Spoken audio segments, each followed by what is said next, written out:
All right, welcome in, everybody. Ben and Woods, 97.3 The Fan. Little Froggy over here. Who's my new co-host over here today? Kermit the Frog here. Little bit froggy this morning. It sounds like I went and blew it out last night, doesn't it? Like, oh, man, Woodsy must have had a good one last night. Saturday's finally catching up to you a week later. My Lord, dude. Today is National Vasectomy Day, and I should have gotten one. Because my kids have me in the chamber right now, the literal chamber. Should have had one 7 years ago. a long time ago. No, oh, I'm joking, obviously. I love my kids. Good morning, everybody. Ben and Woods. It's Friday, thank God. I'm Woodsy. That's Paulie. That's Ben Higgins, your friendly neighborhood sports anchor. And yeah, man, like I'm firmly implanted in the chamber right now. My wife left yesterday for New York. I don't know how you single parents do it. I've got one sick baby, and I've got one very weepy, very upset 6-year-old that his mom has gone to New York. And I thought, he'd get over it a little bit, and we'd FaceTime and everything. It's not. He's calling me here this morning, called me here yesterday, wept basically the entire day when I picked him up yesterday, wept when he went to bed, and now my throat has closed up.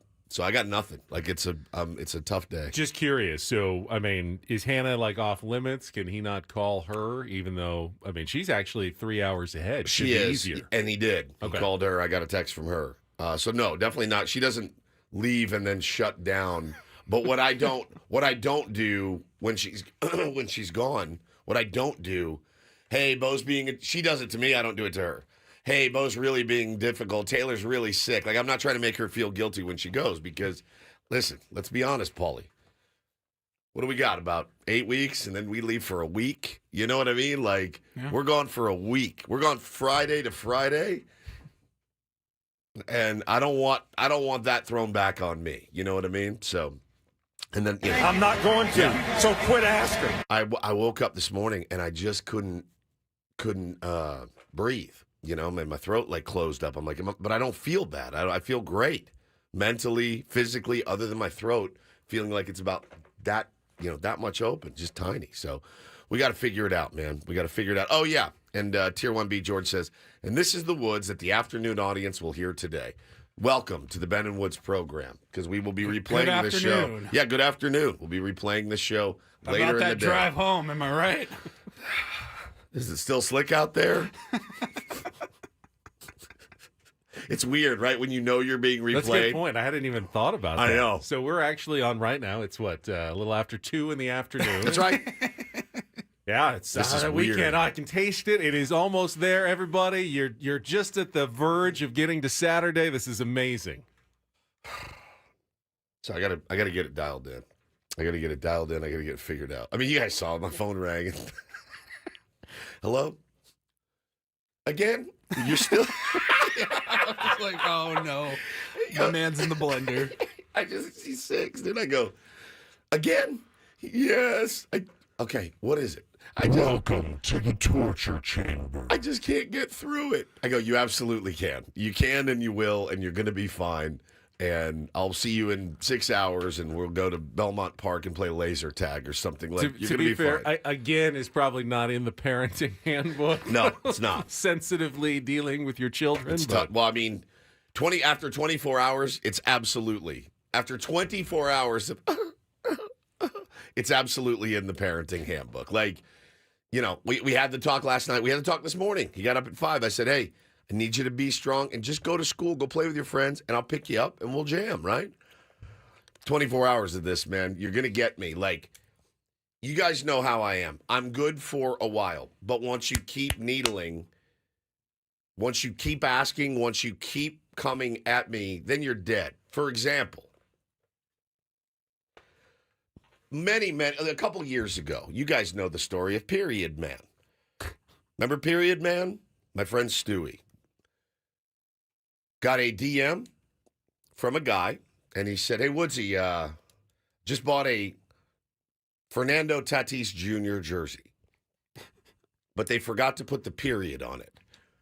You think you could run down? I don't know him, by the way. Yeah, this is important. This is not a story. This isn't Ben or Paul. I don't know this guy. Do you think you could run down to the team store, pick me up a period? This is a true story. I showed you guys the DMs, though you didn't think I was crazy. I wrote back, what are you talking about? Well, at the end, JR period, they didn't put the period on. I need you, a stranger that I listen to on the radio, to drive down to the team store and ask them, can I just buy one single period? And then ship it to you? So this kind of stuff happens to me all the time. So I write back once nicely, and then he's kind of keeps at it for a while. And I was like, bro, I'll kill you. I mean, I will absolutely kill you. And it's happening again. It's happening again. Not from him, somebody did. Okay, I was going to say. No, same God, guy? no. New person. New punctuation mark? I got no. So I get a text from a friend. Now I know this guy. I've played baseball with him, and he's coming out to fantasy camp in January. And First timer. You've never seen someone more excited, which I'm into. You should be. It's a great time, and he's a good player. So he writes me the other day, "Hey, do you know what uniforms we're going to be wearing when we're out there?" I'm not the coordinator. I'm just a radio host here that's going to go and play like I do every year. I don't coordinate fantasy camp. We get an email a week. If you look through there, I said, I don't know, man. I think it's in the email. I just show up. Like, I show up and go. So then he writes back, yes, a couple days ago. Hey, buddy. Hope all's well with you and the family. And again, I'm still excited for January's Fantasy Padres camp. As you should be. I wanted to ask to see if you had any connections for Padres colored cleats or any kind of custom stuff. I see some things online and on Instagram, but I wanted to reach out to you first since you're connected with the organization better than I am. Let me know what you think. Let me get Eric Grupner on the line. Hey, bud, how are you? Do you have any custom stuff for this total stranger that I can get to him?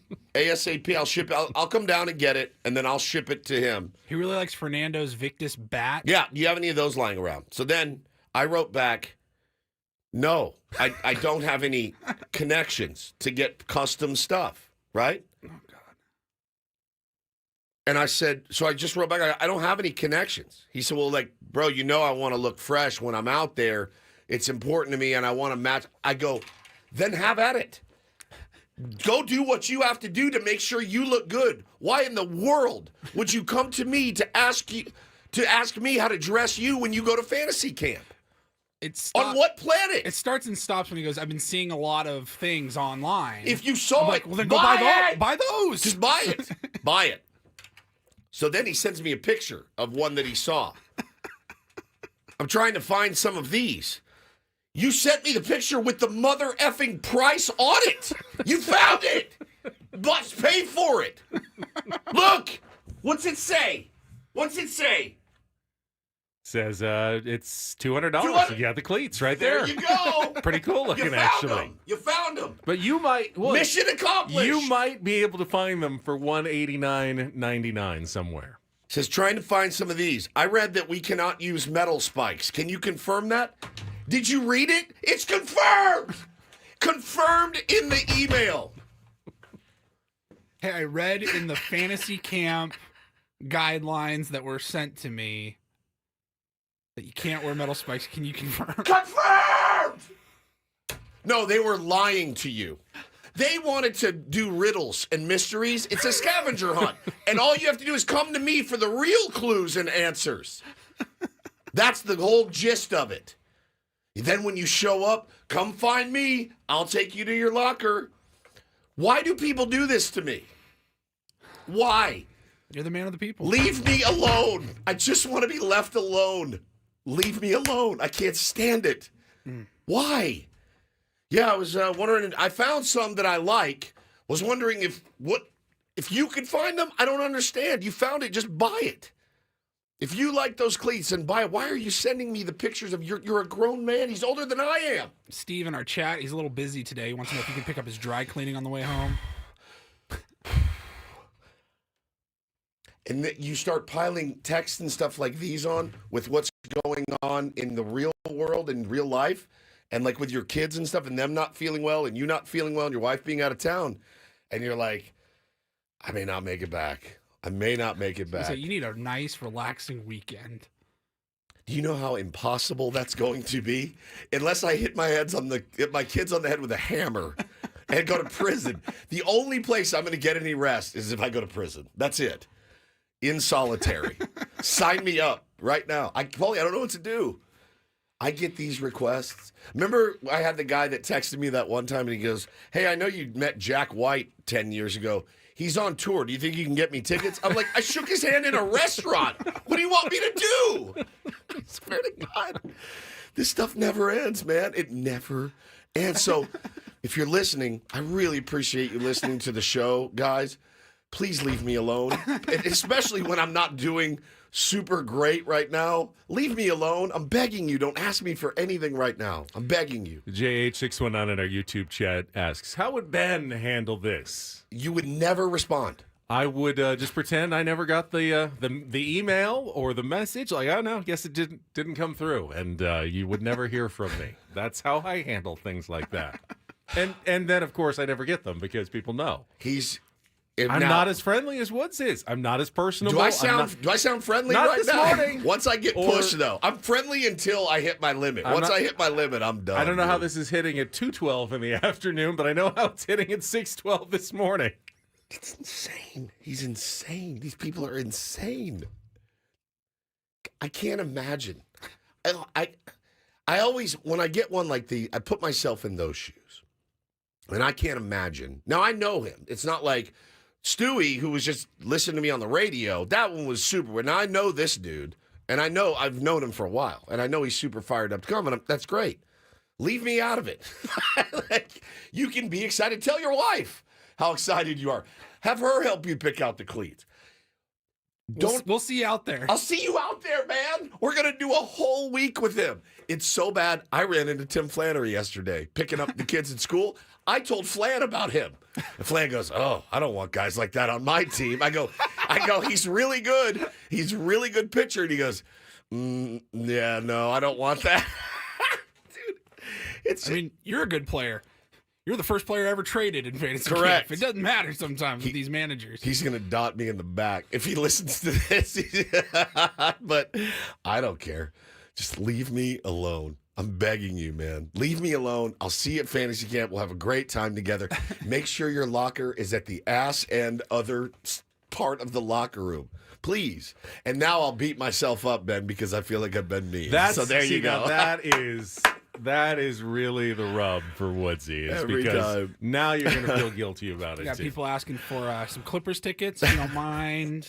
Somebody needs help changing their flat tire. Can you guys imagine sending these texts to someone? Carlos would like a car from Sedano Ford. I You still can just make that happen. I still don't understand the connections with custom stuff. Like, you want me to go get you custom Padres gear from my connections? My connections are Eric Group. Should I text Schulte? Hey, is there anything laying around the clubhouse? What's up, my dudes? How you doing? I'm good, Schulte. Do you have any like brown and yellow stuff? I think we're wearing the pinstripe sands. Did anybody leave anything around that I can come down? No, I can't come down and grab it today? No. Oh, okay. All right, man. Well, sorry to ask. It's actually not for me. It's for a guy that lives across the country. Of course. Right. But I do feel like a huge jackass asking you. That's correct. Yeah.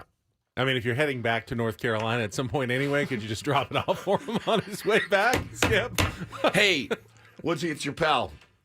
Do you think Schilt could bring me a box of stuff on his way back?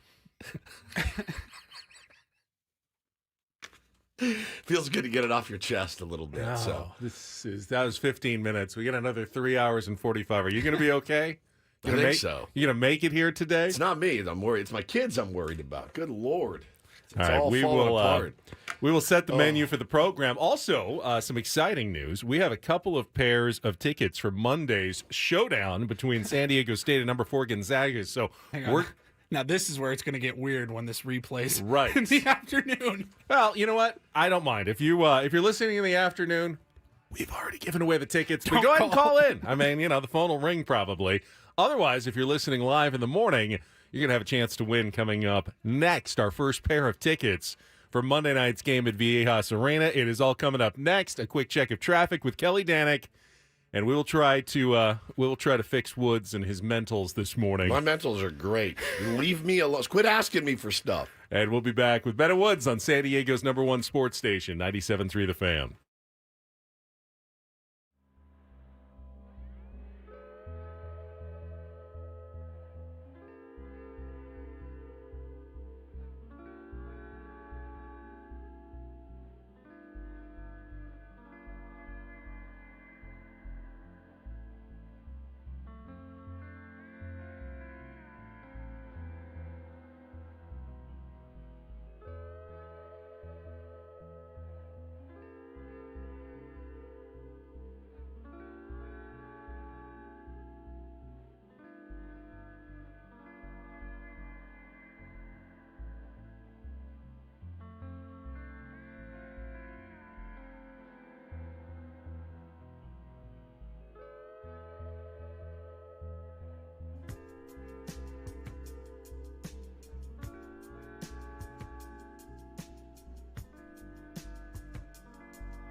Hamul Casino.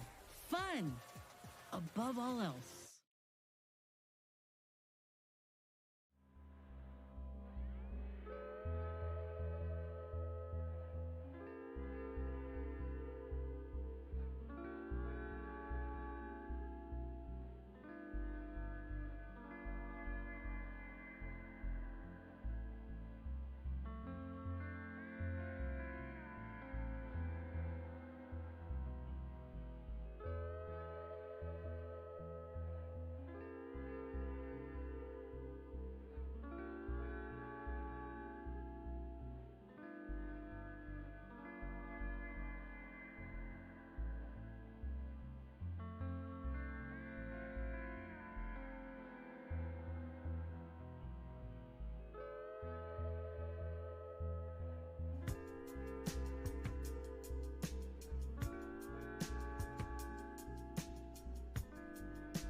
Hamul Casino.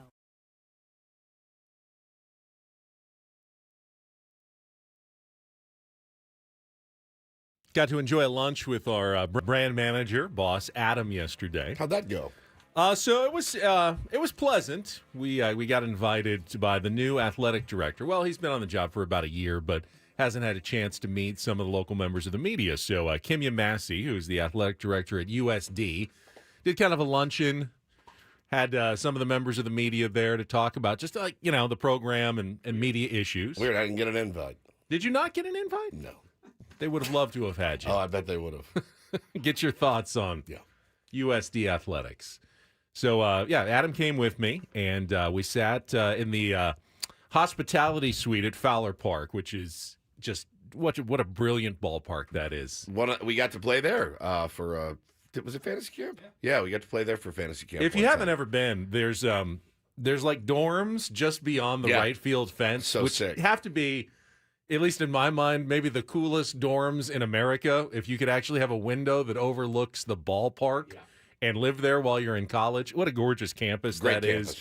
The facilities are absolutely top notch, and he was talking about some of the things that they're doing, just trying to get the message out about USD. It gets, and even a town like San Diego may not be Los Angeles or New York, but there's, 3 Division I programs here. There's a bunch of Division II schools. It's tough to kind of break through the noise a little bit. So I appreciated the invitation, and they had, catered spread of sandwiches and salads and stuff. And I was a little surprised because Adam wouldn't touch any of the food. And I was going like, this is good stuff. It's got good selection of sandwiches, good salad. What is happening? And Really? he said, I just don't know what's on it. There's like, Oh my could be god! mayonnaise. There Can could I be. get this with no tomatoes? Yeah, Oh my God. I didn't realize that Adam was is such 6. a picky eater. Hey, can you cut the crust off? He didn't complain. He just sat there without any food while the rest of us ate, and I felt bad for him. Whoa. Don't feel bad for it. If he had a broken jaw and he couldn't eat, then feel you're like, bad for oh, I him, feel right. terrible. We're all enjoying these delicious sandwiches. Don't feel bad for a grown man that's like, I don't like mustard. I don't Do you like only have sourdough? What a nightmare he must be to eat out in public with. Do you have to drizzle butter on that steak, or can I get that without it? I don't really like sprigs of rosemary. Can you take those sprigs off, please? You know it.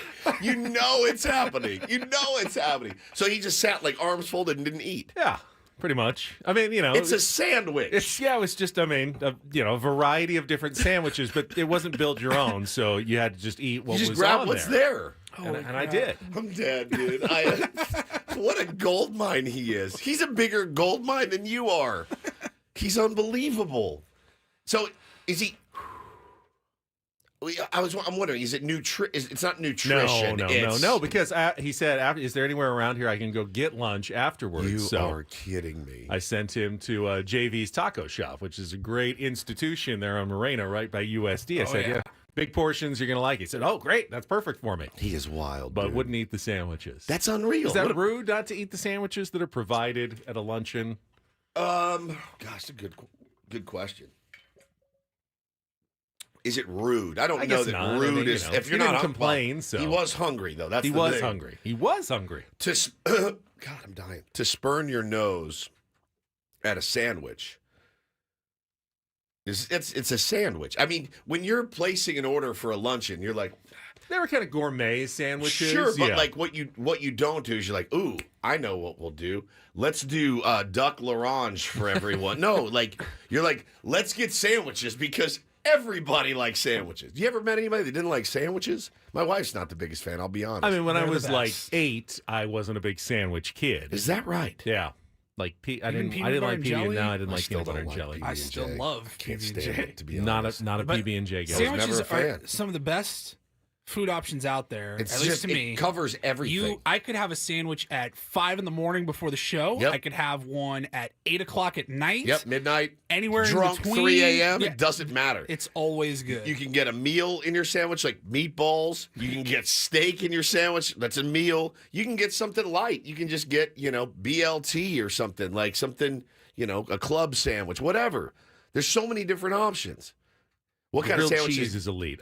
They were from Urbane Cafe. Oh, I've had it. It's down And, there in Linda Vista. I've had it before. It's pretty good. It's a chain. I think there's a few of them. But I had a steak chimichurri sandwich, which was really outstanding. God, I bet that was good. I thought it was. What else did they I have? thought it was delicious. There was like a barbecue chicken one. I've Like had a, that a one. That's good. pesto and sun-dried tomato kind Okay, of. I'll pass on that A one. vegetarian option. I was like 3 or 4. Something with turkey. I don't know. I couldn't even see. There were enough options. Like should have covered everybody, but it didn't cover Adam. He is unreal. He's unreal. He's just a treasure trove of information and a wealth of content. But So he just sat there. He sat there, contributed, and asked, answered some questions. Yeah. But we had a nice lunch. I'm sorry you didn't get an invitation. I'm used to it at this point. It's all right. All right, here's what we've got coming up on the program today. Last night I did watch, I may be the only person in America, the All-MLB Awards live from Las Vegas. I saw you live tweeting it. I would have liked to, but I was wiping snot and tears It all was, night. So. I was doing a service. It was not a good broadcast. I It kept was- hearing that. I want you to it walk. was walk me, painful. Walk me through it. Walk me through the winners. I'll walk you through what I sat through last night. There was some Padres representation and a couple of impressive awards handed out last night, so we'll get you updated on yesterday. Padres also did make technically like a first move, a signing, not something that I believe is significant, but if you missed it, we will let you know what A.J. Preller accomplished yesterday. Coming up in our 7 o'clock hour, there was a Thursday night football game last night, maybe a surprising outcome to some, not as much to others between the Commanders and the Eagles. We'll talk a little bit of football. Take on Woods, chance to qualify for a trip to Las Vegas at 7:10, and then at 7:20, don't do this. I don't think we can avoid it. We talked a little bit about it yesterday. I thought maybe it would just kind of, go under the radar. People wouldn't care, but everyone's talking about the Mike Tyson-Jake Paul fight. Correct? I mean, Yes. at work last night, everyone was asking, are you going to watch? What's your plan? Like, who do you think is going to win? Somehow this has cut through the noise, and this is now a thing tonight. People are planning, Some their updates nights from around yesterday, it. too. They had a weigh-in, which, as you'd imagine, there was some spiciness to it, and I guess we can't really avoid the topic. It's a thing, whether you want it to be or not. Mike Tyson is going to be in the ring tonight in AT&T Stadium against Jake Paul. Real quick, I know we'll get to this in depth later this morning. This is what everybody wanted from this, right? Not us, the consumer, but Jake Paul and Mike Tyson Yes. and Netflix and the boxing world Correct. in general. Because what are we doing? We're talking about boxing. Whether it's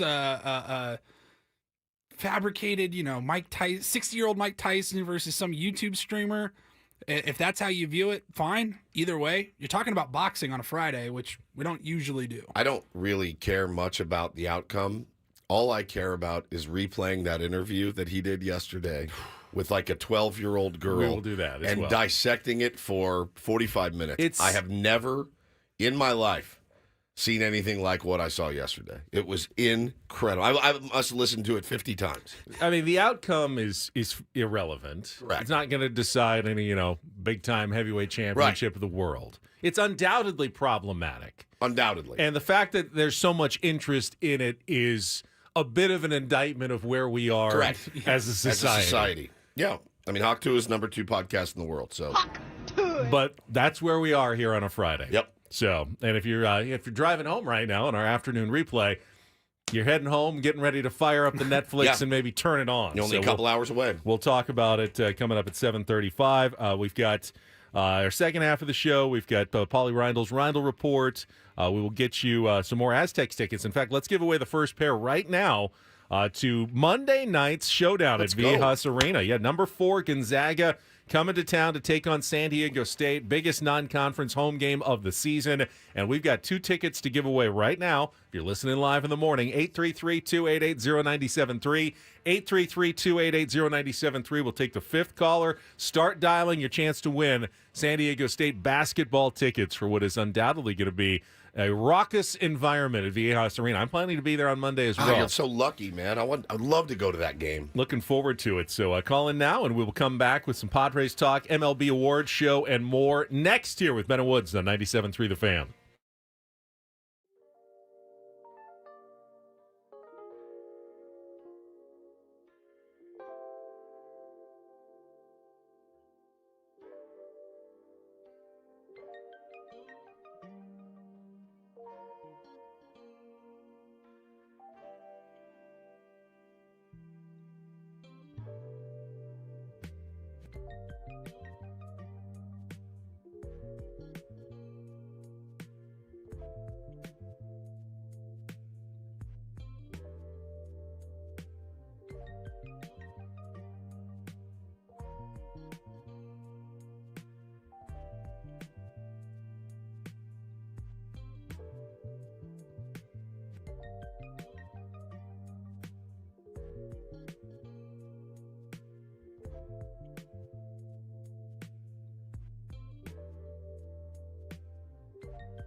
Congratulations to Tim. Won our first pair of San Diego State basketball tickets. But don't despair. If you're not Tim, we will have another pair to give away in the second half of Ben and Woods later this morning. Look forward to that. So we will talk about congratulations will be in order for several Padres who were honored last night at the All-MLB Awards ceremony. I didn't realize it was like an Oscars show live from the Cosmopolitan Hotel in Las Vegas last There in night. a week and a half. Oh, look at you. I had one of the best nights of my life at the Cosmopolitan. Never stayed there before. Very excited. Could for only it. share that story on a podcast. Cosmo is a good place. I will great place. agree with both of you there. So I didn't know these were happening. I had less than zero. We did not mention it yesterday. I did not see one bit of promotion for it. The first I saw of it was you tweeting about it. It's possible they didn't promote it because they weren't necessarily proud of the content. There's no chance. It was not good. I will share. Leave it to Major League Baseball. Yeah. Just not even Just mentioned. not even mentioned. Since I may have been the only person watching, I will share some of what I saw. Thanks for doing this for everybody. You watching that so we don't have to. Thank you. After a quick check of traffic here on 97.3 The Fan. From the 97.3 The Fan Traffic Center, here's Kelly Danick. So much for Friday-like conditions, guys. We've got numerous problems here. One is a crash with Claremont Mesa Boulevard off-ramp, North 805. Also an accident northbound 15 past Friars Road. That is over to the right shoulder. Traveling on eastbound 8 before Waring Road, we have reports of some large tire tread to watch out for. The slow lane. Westbound side of the 52 at the South 5 connector ramp, we have reports of a stalled vehicle. In the North County, southbound side of the 15, West Bernardo off-ramp a crash, and getting reports of a stalled vehicle on the Ted Williams Parkway on-ramp to southbound 15. I'm Kelly Danick with Ben and Woods, San Diego's #1 sports station, 97.3 The Fan. So apparently this was the second annual All-MLB Live Award show, which means they must have done one last year as well. Yep. Didn't remember it, but Major League Baseball trying to extend the conversation of the season and turn this into a thing. Now, their awards are not the big awards. Those are the Baseball Writers Association of America awards, which will be announced next week. One per day, starting with the Rookie of the Year on Monday, Manager of the Year, Cy Young, MVP next Thursday. So we'll find those out next week. But MLB does give out some of their own awards, including naming a first and second team All-MLB squad. So best and second best players essentially at every position. Also gave out the Reliever of the Year awards, including the Trevor Hoffman Award. Like that. Which Trevor Hoffman recorded a little presentation for. The Mariano Rivera Award and the Comeback Player of the Year awards in both the American and the National League. So they do a little like a cold open, like Harold Reynolds outside the Cosmopolitan. Hey, we're all going in here, and there was attempts at comedy. The host was, his name's Roy Wood Jr. Oh, I I believe. love Roy Wood Jr. He's hysterical. He was on the Daily Show. It wasn't his fault. I think he did the best he could. Bro, but he's got some of the funniest prank calls in the history of the universe. He's brilliant. They hosted it in what was like this giant convention center ballroom. But it felt like an empty airplane hangar because they had like what felt like a dozen tables inside this gigantic room with a few baseball players. Dylan Cease was there from the Padres. Nice. Mookie Betts was there. Tommy Pham was there. There were Vegas. He's from Vegas. He there lives were a in few Vegas. players, a few CC Sabathia, a few ex-players during the telecast, and they tried to do some comedy bits like pretending. Yeah, Roy Wood was pretending to have to insult Gary Sheffield, and Gary Sheffield was just holding a bat and just staring him down, and he couldn't do it. Like, I can't say anything mean about Gary Sheffield. I couldn't He's either. staring me down right now. So they tried to make it into kind of like an Oscars sort of thing. But when you don't have the atmosphere, you don't have a full room, it just sounds kind of echoey and hollow, and a few of the bits kind of fell flat, which it always happens in those award shows. It's really hard to pull those off, I think. But they did announce the awards, and 4 Padres did receive second team All-MLB honors, including Jackson Merrill, which, when you think about it, that means second team All-MLB. That means he's one of the 6 best outfielders in baseball this past It's season. amazing, man. Amazing. That is incredible. It's truly No, incredible. I mean, not just because he was a this rookie. is Jackson Merrill. Not having played the position until spring training, and he showed up and given the task to try to learn center field on the fly. against the best players in the world. And at the end of that season, they determined that, yeah, you were actually one of the 6 best on the planet. In the outfield, a position you have never played before, is absolutely incredible. Bro, it would be insane if he came up as a center fielder and made second team. You know what I mean? If he was the Padres Top center sensation field prospect. yeah, exactly. And he goes out there and has the season he has, that would be remarkable in its own right. But the fact that he had never played it until we saw him at spring training is just staggering. So, again, we talk about him all the time. The sky is the limit for that kid. It's also pretty incredible that Manny Machado was named the second-team All-MLB third baseman, behind only Jose Ramirez of the Guardians, which means even though he had elbow surgery, even though he had a terrible first couple of months of the season, Manny was still the second-best third baseman in baseball and the best third baseman in the National League this year. No doubt. You know, people talk about Manny's contract being, you know, it's too long, it's too much. He's not worth that kind of money. We ain't there yet. And yet, even in a season where he was set up to have probably the worst season of his career, he was still the best third baseman in the National League. No doubt. That's remarkable and a testament to Manny and what he can do. All you have to do is watch. I mean, it's really all you have to do. Is just watch. Watch the games. Watch what he brings. You know, is he perfect player? No, he's not. You know, did he struggle in the postseason? Yeah, absolutely.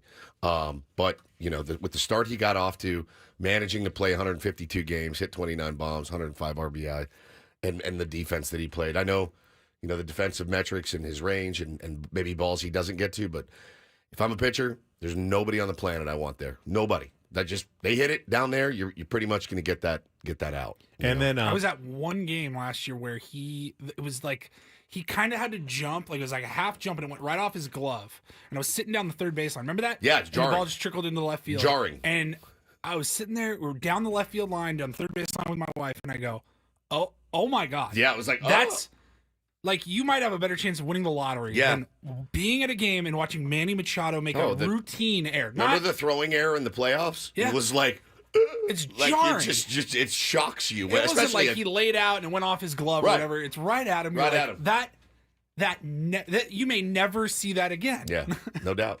No doubt. And then 2 Padres pitchers were named second-team All-MLB. Both Dylan Cease and Michael King were honored. So there are 5 first-team starting pitchers and 5 second-team starting pitchers, which means if both of those guys come back and they are both under team control for next season, Padres will have 2 of the 10 best starting pitchers in baseball to anchor their rotation next year. Pretty good, actually, when you think about it, what the Padres have coming back in all 4 of those guys. 4 second-team All-MLB selections. It's great. That should all be on the roster for next year. Yeah, it's great. That's great. I mean, I don't know how much these awards. It's nice to be recognized always, and you know they're picking up some hardware right now. I know it's not the hardware they wanted to pick up, certainly, but it's a good place to be. Good place to be, having good players on your team. You know, you're never going to complain about it. Emmanuel Clase won the Mariano Rivera Award as the AL Reliever of the Year. Ryan Helsley won the Trevor Hoffman Award, with Trevor recording a little intro going, hey, and he even comes out to my Hells Bells music. Congratulations to Ryan Helsley. Great idea, Ryan. The winner of the Trevor Hoffman Award as the National League Reliever of the Year. And then Comeback Player of the Year, Chris Sale won it in the National League. Jurickson Profar, I believe, was one of the finalists. Chris Sale got it. I can't say that that's a bad choice. Chris Sale had an amazing season. They often tend to lean toward players who were injured and come back versus ones who just had bad seasons. Struggled, and came back. So I'm not outraged that Jurickson didn't get it. He was certainly a worthy candidate, after having a really tough 2023 with the Rockies and such an outstanding year with the Padres, but not going to stomp my feet and go Jurickson was robbed of that award. Yeah. There were some weird, when I tweeted that, I got a lot of Dodger fan mentions going like, whoa, Jurickson Profar, why would he win Comeback Player of the Year award? What did he come back from? Well, I mean, he came back from a terrible season. He had like the lowest like negative WAR of any player Yeah, in like one of the worst, 2023. if not the worst player in baseball. And was an all-star and hugely important piece of the San Diego Padres and had a career year last year. So he bounced back from something, maybe not a season-ending injury or something of, the effect that Chris Sale had, but he certainly bounced back from something. The other argument I heard was he ever good enough to be the comeback player of the year? Do you have to be good at some point, then either get bad or get hurt and then come back to that level? I mean, because Jurickson it was on an upward rise. He was a different player this last year. Chris Sale has been that, right? He I think has. everyone could agree And on now that. he has come back to being that this past season. Could you imagine your team wins a World Series and you giving a frog's fat ass about Jurickson Profar winning a comeback? To even comment after you finally win a World Series that counts, and you actually give a... They hate him so much now. They hate everyone. They do. It makes me want to bring Jurickson back even more. I know, though, just to how much he needle gets them. under their skin. Oh, it's so good. That's a value that you've got in Jurickson Profar. You win a World Series, and you're upset that Jurickson Profar is even mentioned. Not win it. I also had someone who said Jurickson's season was a fluke. Can an entire season be a fluke? I mean, you have a hot month, you can maybe say, oh, it was kind of a fluky month. You can't have a fluky season. Well, he didn't have he fell off. I mean, he had a great first half. No, I mean, he cooled off at the end. But Yeah. when you put numbers up for an entire season, Sure. it's never a fluke. He actually played and earned what he got this last season. Correct. Was, I don't know that I mean, you... if you had a 600 BABIP and everything was Right. just bleeding in, you could go, some of those numbers were a little fluky. Yeah. But I don't think that was the case with Jurickson. I don't either. He had 24 home runs. Played was good driving defense. runs in. Yep. Played solid defense.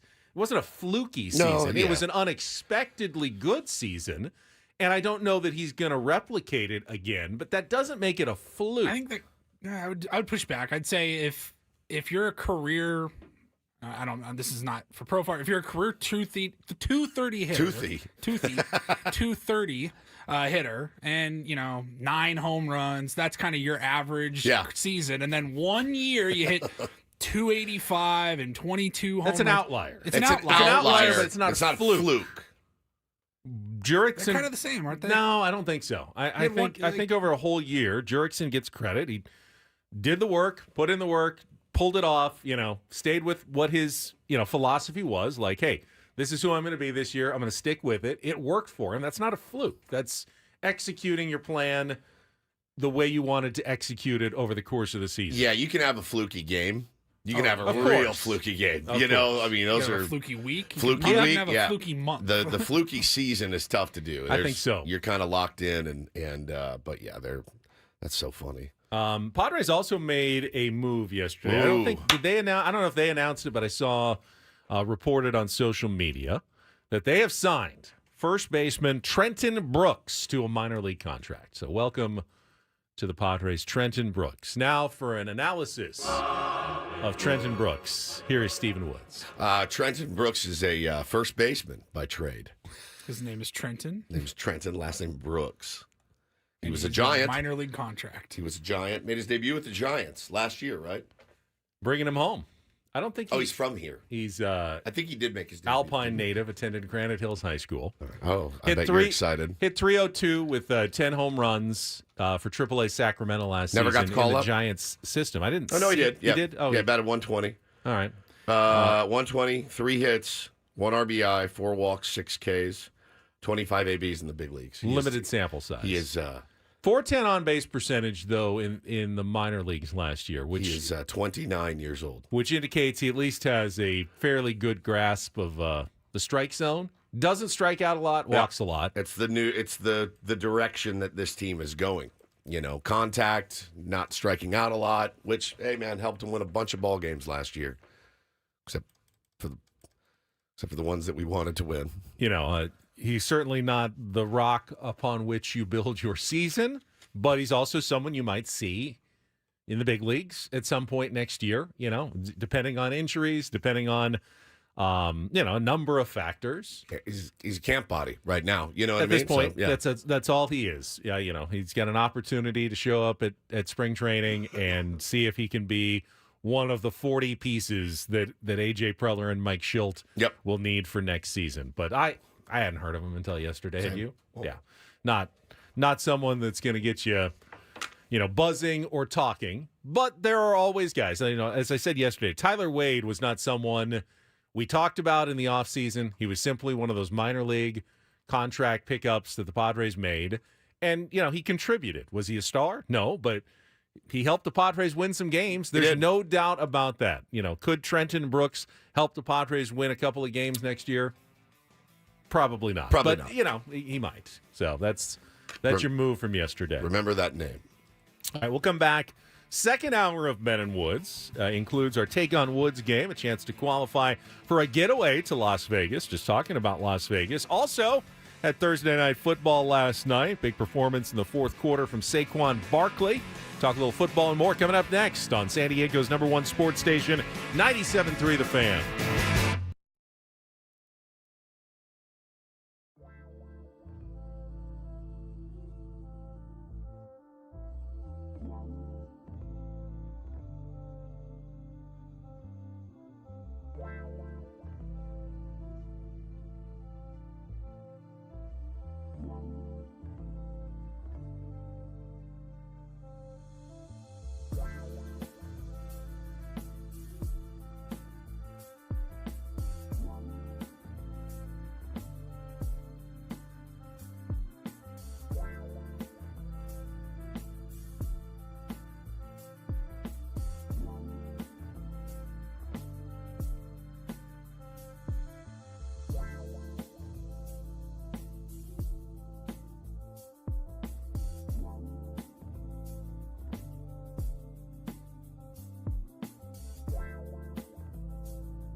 Have we all gotten used to watching Thursday Night Football on Amazon Prime at this point? Yeah. Yep. Yeah, piece of cake. Their strategy has been successful then. Yeah. I mean, it's easy. Easy as pie. Normalizing more streamers. I thought I read recently that they announced they're getting pretty much close to the numbers that they got pre-Amazon Prime on Thursday nights. The big dog numbers on Yeah. Thursday nights. I mean, look, People figured it out. It's also a symptom of just nothing else is happening on a Thursday night. And good matchup last night on paper, certainly. I think it also helps that I don't want to speak for everybody. I think most people have Amazon. Yeah, 100%. An Amazon Prime account. If it was like Peacock, I think that would be a little bit more. People are like, what the hell is this? This is another thing, but You're there. Most people are paying for Amazon Prime, the 2-day shipping and all that. You're probably already. Do you guys use your Amazon Prime like movies and shows a lot? Yeah, I do too. I've watched a ton of stuff on there. A ton. So yeah, it's really a piece of cake for me. But Paulie, yeah, you're right. I mean, as a Notre Dame fan, having to go find, download Peacock and stuff again, it's just that and pay for it and all that. This one's super easy. They've got their hooks in us at this point. And, I see the ads, and I haven't tried. I don't know if either of you have those apps that monitor, like, how many subscriptions you have. Like, people don't realize I've done it in the past. how many. Oh, yeah, I've got 4 subscriptions. No, you've got 14 subscriptions, and you're paying $29.99 a month for this, and I thought I canceled that. And, like, you don't even realize what you're paying for nowadays, like how many you've got out there. If you're not going through all your bills like with a fine-tooth comb, you may not realize how many subscriptions you have. And they have these new apps that apparently tell you. Are you looking at yours right now? Scrolling? Yeah, Looks you can like do it on your, about if you have an iPhone, you can go to the settings. 70 subscriptions. It'll show you. I'll just get these notifications on my phone. Bankruptcy by subscription, essentially. I get the noties on my phone that just say like Apple services $2.99, something $7.99, and I just see it and I go, what is it? Like PayPal $6.99. I have no idea what I'm subscribed to. Ultimately, could I live without Thursday Night Football if I had to? Yeah, you could. Yeah, I could live without Thursday Night Football. The games tend to be the worst version of professional football because they're short week. You're asking a team usually to travel, after a game on Sunday to hop on a plane on Wednesday and go play a game on Thursday. It's just not the best version of the sport. And last night was a good matchup, but not the best version of what that matchup could have been, with the Eagles and Commanders playing for first place in the NFC East, a really pivotal game in that division because it's a 2-team race. Eagles came in with a half-game lead, didn't do anything in the first half. It was stagnant. It was like 10-3 at the half. Yeah. But in the second half, they clicked into gear, specifically fourth quarter. Saquon Barkley, 2 long touchdown runs, sandwiched around an interception for the Eagles of Jaden Daniels, 146 yards in total for Barkley, who now leads the NFL, at least temporarily, ahead of Derrick Henry in rushing yards. And the Eagles pulled out the 26-18 win, and it wasn't even that close. Not Commanders that close. had a touchdown and a 2-point conversion with like 30 seconds to go. No one really gets the onside kicks anymore, so they hold on 26-18, and now they have not a stranglehold, but they get a 1.5-game lead over Washington at 8-2 in the division with 7 games to play. Philly fans still upset, I'm sure, by last night's victory. I think they're starting to get their hopes up Starting again. to come around a little bit. Maybe Nick Sirianni isn't as bad as we've been saying he is. So they definitely have control of that division. Now, they'll still have to go to Washington the week before Christmas and play that game. So, the Commanders could have hope. But I heard on my way in, was listening to Maggie and Perloff, who's the nationally syndicated show that comes on before us. And Maggie reminded me of something that I remember had been a narrative when he was the head coach of the Arizona Cardinals and he was coach at Texas Tech. Cliff Kingsbury, who's now the offensive coordinator of the Commanders. His teams always collapse in the second half of the season. Always. Every year. I wonder why that is. Texas Tech for 3 straight years started out on fire. Gangbusters. Collapsed at the end. The Cardinals started out well. The first, 8 to 10 games of the season, they look really good. And then in the end, collapse. His winning percentage is like 280 or something after game 8 nuts of the season. And not a closer. He looks like a closer. He's not a closer. It's happened so often, it seems like it's more than a coincidence. I have no idea. I mean, what could he possibly be doing? Is it just bad luck and injuries are hitting? But the Commanders do seem to be hitting a bit of a wall. Last week losing to the Steelers in a close game, whatever. This week, obviously, it's another good team that they're playing, but now the momentum starts to stall a little bit for the Washington Commanders, who are that good story. Can they staunch the bleeding? Get to the playoffs? I think that would be a successful season. If you're a Commanders fan, you get to the playoffs, you're more than pleased with that effort in this year. Rookie quarterback, 100%, man. 100%. But, yes, at least some concerns now for Washington, the last couple of weeks now after a 7-1 start. Now you're like, 7-3, all right. We're or 7-4 now. We've got some work to do. Yeah, they're talking about on the broadcast last night. I think Herbie was like, "This is the first time Jaden Daniels has really looked like a rookie quarterback." He's pretty fun to watch. He can sling it. He just couldn't. One of those things, he could not connect, could not get down the field at all last night. So again, you have Saquon Barkley. If you're the Giants, you let that guy walk. It's crazy how guys get to a new team, find fresh legs, find a new life, and what a stud he's been for Philly this year.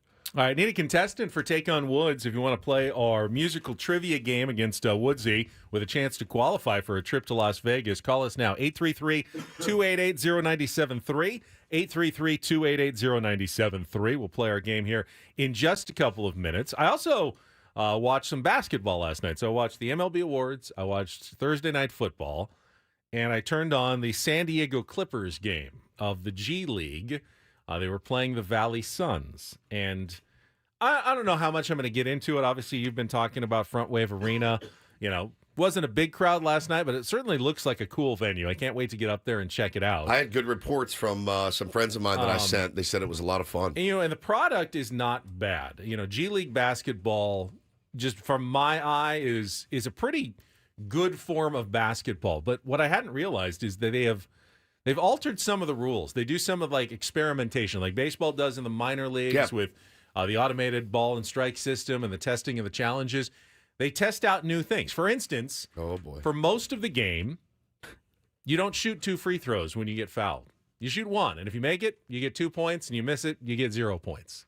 It speeds things up a little bit. Does. You're not standing there waiting the foul line. Just go. You just shoot 1, and it's worth 2 points. So you make It's it. not even a 1-on-1. It's not a 1-on-1. It's 1 free throw 1 for 2. That's sick. And it does speed things up a little bit. Now, will that ever come to the NBA? Obviously, it changes the nature of the game a little bit, but it does keep things moving. Does that change the stats for Absolutely. For the rest of your life? Yeah, it would if you put it in the NBA. It would change things. Now, at the end, in the last 2 minutes or something, they go back to having to shoot both free throws, and that actually came into play last night when the Clippers had a lead, but couldn't make their free throws down the stretch, and Valley tied it, and it went to overtime. So it's going to overtime, and all of a sudden, Steve Quist, who's doing the game, says, you may not be aware of this, but in the G League, we play target score overtime, a.k.a. the Elam ending. So instead of putting 5 minutes on the clock, they put a target score up. And it was 124, and they said first one to 131 wins. So 7 points, the race to 7 points in overtime. And I was intrigued. I was excited by this. When I woke up this morning and saw Ben's tweet about an Elam ending, and I went, man, that guy loves him. A scoregami and an Elam ending. We've talked about it. The Elam ending, the good thing about that is you don't have the situation where you're down 6 with a minute to go. You have to keep fouling the other team, sending them to the line. It's better. So it's better. But what I didn't realize was there's a whole new element of strategy when it comes to the game. So Valley had gotten the first 2 baskets, so they're at 128. So they're within a 3 of winning the game. So all of a sudden now the Clippers, you can't let up a 3. In fact, they fouled to make sure the guy would only go and get 2 shots at the line. So you can't win the game on us. And then the Clippers came back. They got to 128. So the Suns did the same thing. We're fouling to make sure you can't even get off a 3-point shot to beat us, because then we get the ball back and we'll have a chance to go down and win the game on our side. And you have to hit it on the nose. Yeah, no, you don't have to hit it on the nose, but you have to at least get there. And if you're at 128 and you need 131 and they foul you for 2 shots, the best you can do is 130, and then the other team's going to get the ball back with a chance to win. They did. Clippers actually missed both free throws again. Oh my gosh. And the Suns hit their basket and they won the game. It's a walk-off. You're going to get a walk-off basket no matter what in an Elam ending. And they did. And, it was intriguing to be sure, but there were still a lot of timeouts and fouls, which surprised me at the end of the game. But, kind of fascinating, a little different form of basketball, and you can now check it out in person up in Oceanside at Front Wave Arena. Yep, 100%. All right, it looks like we got a caller in. Let's get to it. It is time to play. Take on Woods.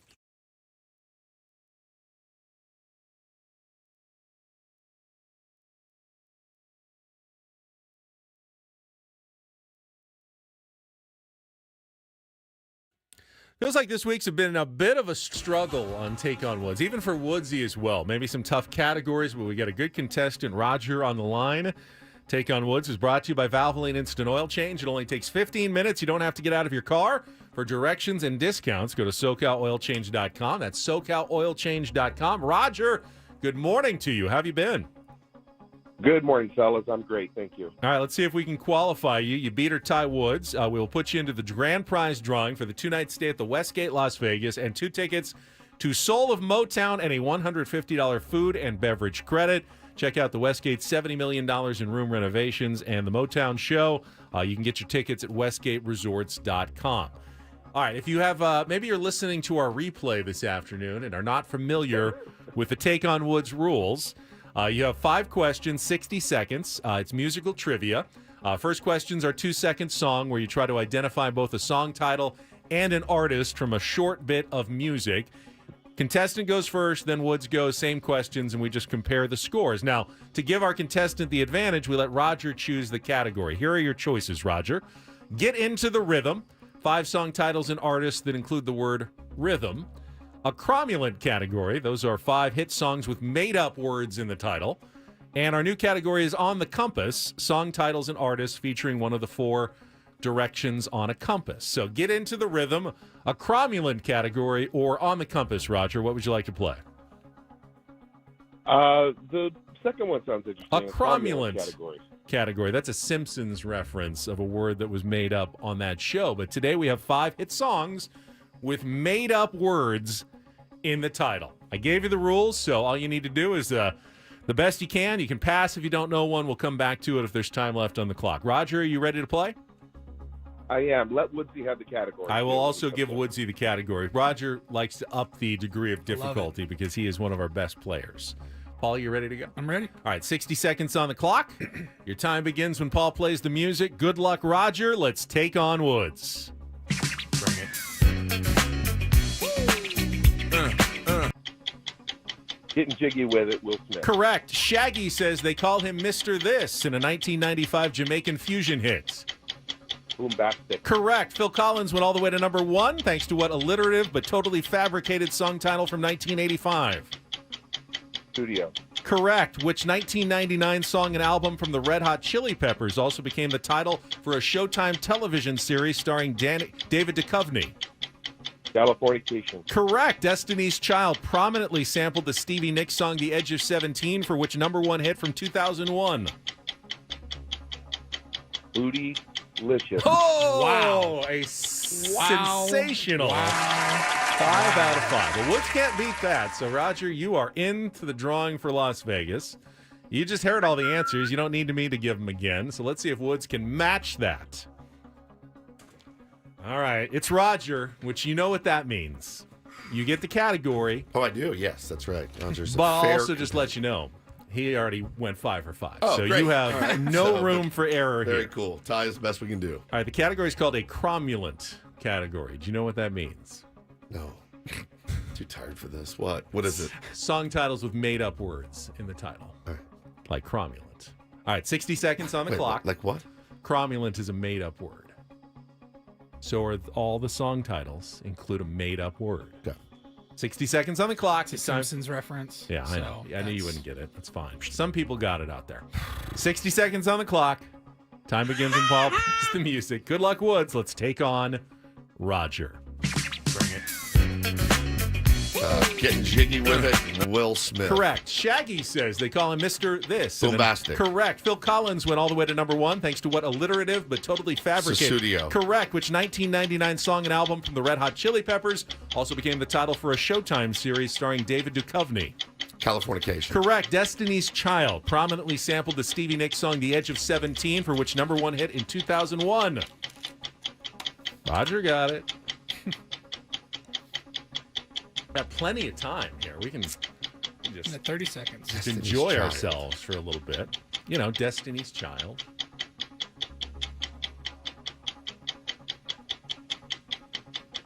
Made up word. Roger, you still there? I am. He's still there. You know, he's waiting on you for an answer here. Time is running out, Woods. Destiny's Taint. I have no idea. None whatsoever. Bootylicious! And Roger, congratulations. Save that. Oh, yeah. You are in the drawing for a trip to Las Vegas. Well played again by Roger. You beat me when I was sick and weak. I thought you'd get the first four. I wasn't sure about the last one. Bootylicious. Save Never heard that, of it. too. I never heard of it. Someone had to come up with that name. I knew Susudio was going to be On there, so I made was up. waiting. Made up. Where you're waiting for that one. Uh-huh. Boombastic. You There sound a little anymore? like Shaggy today. I'm feeling a little like Shaggy today. Is he still alive? That's a good question. I have no idea. Is he I hope still so. alive, Paulie? I hope I so. believe so. Damn it. Well done. Well done, Roger. Congratulations. All right, Don't Do This is coming up next. I know we're going to talk about the Mike Tyson fight, and I think we're going to save some audio from that. We have to save the audio. It's I need all an coming hour up, on it. so stay tuned for all of it. Coming up after a quick check of traffic, Ben Woods continuing on San Diego's #1 sports station, 97.3 The Fan.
Hamul Casino.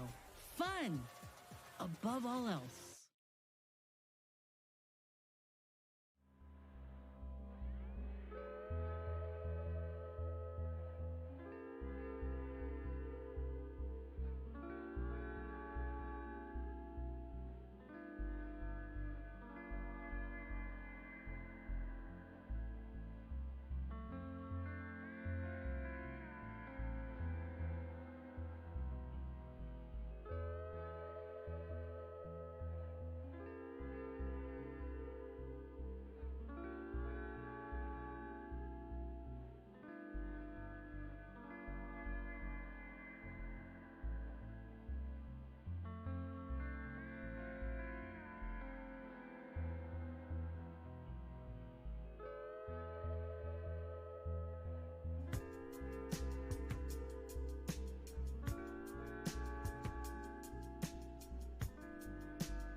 Hamul Casino.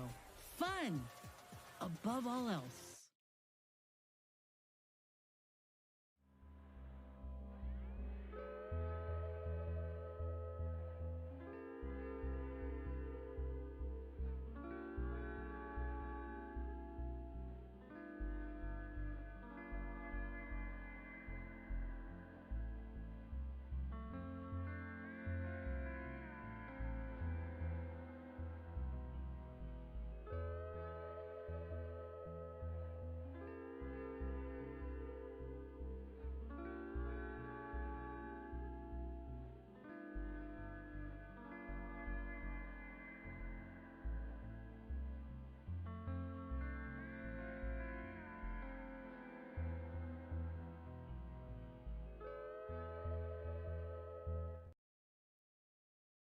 Don't do this, a daily segment here on Men and Woods. Again, I'm explaining everything for our replay audience in the afternoon.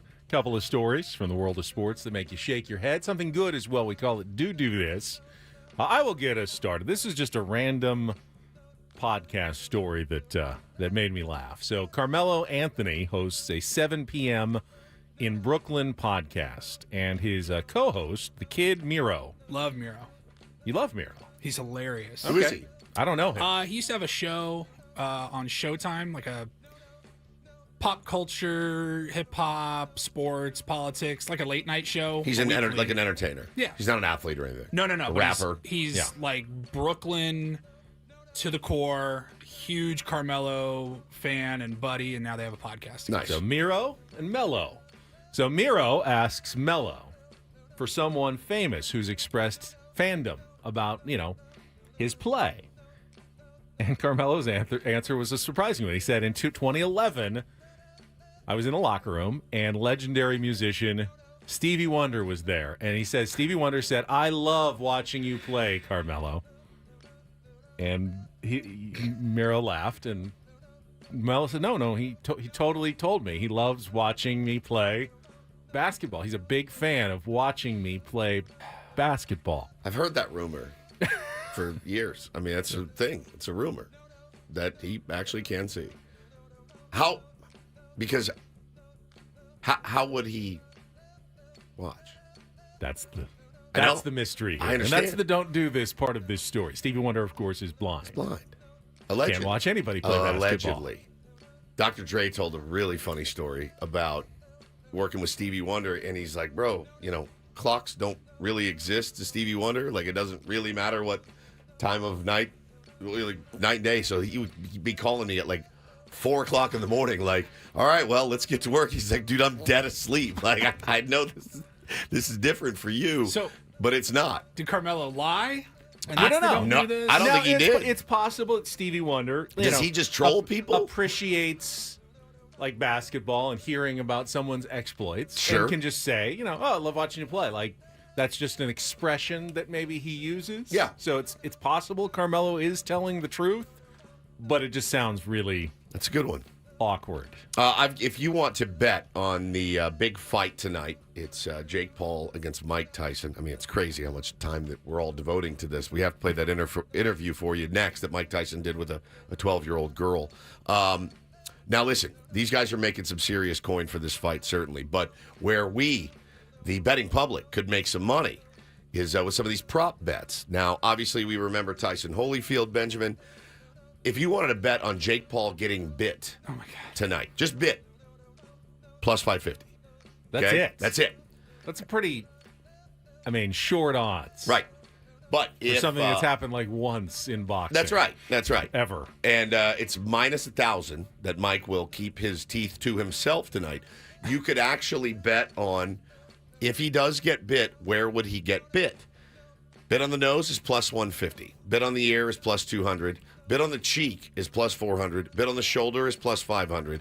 Bit on the ass, plus 2,000. And how would you even do that in the middle of the fight? Throw him down, pull his pants down, and bite his butt. If anybody in a boxing match was ever going to do it, I could see like Jake Paul doing it to Mike Tyson. We'll talk about this fight. But hang on, though. I'm not finished. All right. If Mike Tyson bites his penis, plus 50,000, worth $10. I'll say it right now, worth $10. If I can find that prop somewhere, if he bites his penis, it's plus 50,000. That would be a sight to see on Netflix tonight. I feel like that might jeopardize Mike Tyson's payday, and he's not going to do anything to jeopardize his payday. Yeah. But that is those very interesting prop bets. I do realize people in the chat telling me I sound like Boomer Esiason. I do realize that I sound like Boomer Esiason. Happy birthday to the late Randy Savage, the Macho Man. I'm Boomer Esiason. I realize. It's a bit of a rough listen today. I'm so sorry. I wish I felt better. But at least you know that you'll probably wake up tomorrow sounding again like you. Boomer has to wake up every day sounding How like does Boomer. he do a show like this every single day? I'm assuming it's not the strain that it is for you today. It's just his normal voice. No, it That's sucks what for me like. today. Yeah. That's just what he sounds like. How do his co-hosts do it? I'm okay. Is it I don't hard for mind you listening guys? to you. No, not at all. Nah, you just want me here. I get it. Not going to drive you off, that's for sure. All right, a little do this to wrap things up. DD mega doo-doo. So this is a cool story. Early college basketball season, you get some of these mismatches, including Wednesday night when Tennessee took on Montana. Montana, though, has a pretty good player. He's a guard named Money Williams, who scored 30 points against Tennessee. Now, they still got absolutely destroyed, 92-57. But Tennessee fans heard about the story of Money Williams, who lost both of his parents in the past year, and he and his sister Monet are raising their 3 younger siblings all by themselves. So when Tennessee fans heard about that, there's like a GoFundMe type page to help support the family. The fans of the Volunteers donated $10,000 to help Money and Monet with their, raising their siblings amazing, because man. they lost both of their parents in the last year. That is incredible. What a heartwarming do this. That's story. pretty. I love when a fan base will come together and support an opponent. Me too. It's we saw it with when the Bills and DeMar Hamlin, and that happened, and it's happened a few times. But that's a cool outpouring of support from Tennessee fans. Very nice cool. thing. To Yeah, do. I almost donated to the GoFundMe for the Dodger fan that blew his fingers off. I really did. I was going to give him like $20. I mean, he blew his fingers off. They're gone. They're Right. never to come back. And is there a GoFundMe for him? Yeah, there was. There is. Somebody tweeted yesterday, I actually feel bad for that guy, but I just know that when he heals, he's going to tweet me, rings, bitch. You know what I mean? Like you just know it comes with the territory. Even if he's fingerless, he still will run his mouth because that's what they do best. Now, it's not like he wasn't totally responsible for his own blowing off of his fingers. Who would you say was responsible? He was. Yeah, he was. That's what I'm saying. Yeah. He made that. I mean, he didn't choose to blow off his fingers. No, but he chose to light that stick of dynamite with a quarter-inch wick. His hands. Some might say those would be the consequences of your own actions. Agreed. I'm not cheering for it to happen, No, obviously, but I actually felt bad for him, but I was going to throw like $20. But I at feel him. like there's maybe more worthy GoFundMe recipients. I do agree. than that. I agree with And that that's as why well, you which is why I didn't end Fair up enough. doing it. And that's don't and do this for a Friday. That was Don't Do This with Ben and Woods on 97.3 The Fan. All right, there are a number of other stories involving tonight's fight, including one of the most unintentionally hilarious interviews of all time that Mike Tyson gave. And we will play that for you when we come back with Ben and Woods on San Diego's #1 sports station, 97.3 The Fan.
I've been waiting all morning. Actually, I've been waiting since I saw this yesterday. Like, I've been waiting 18 hours for this, to play this on the air.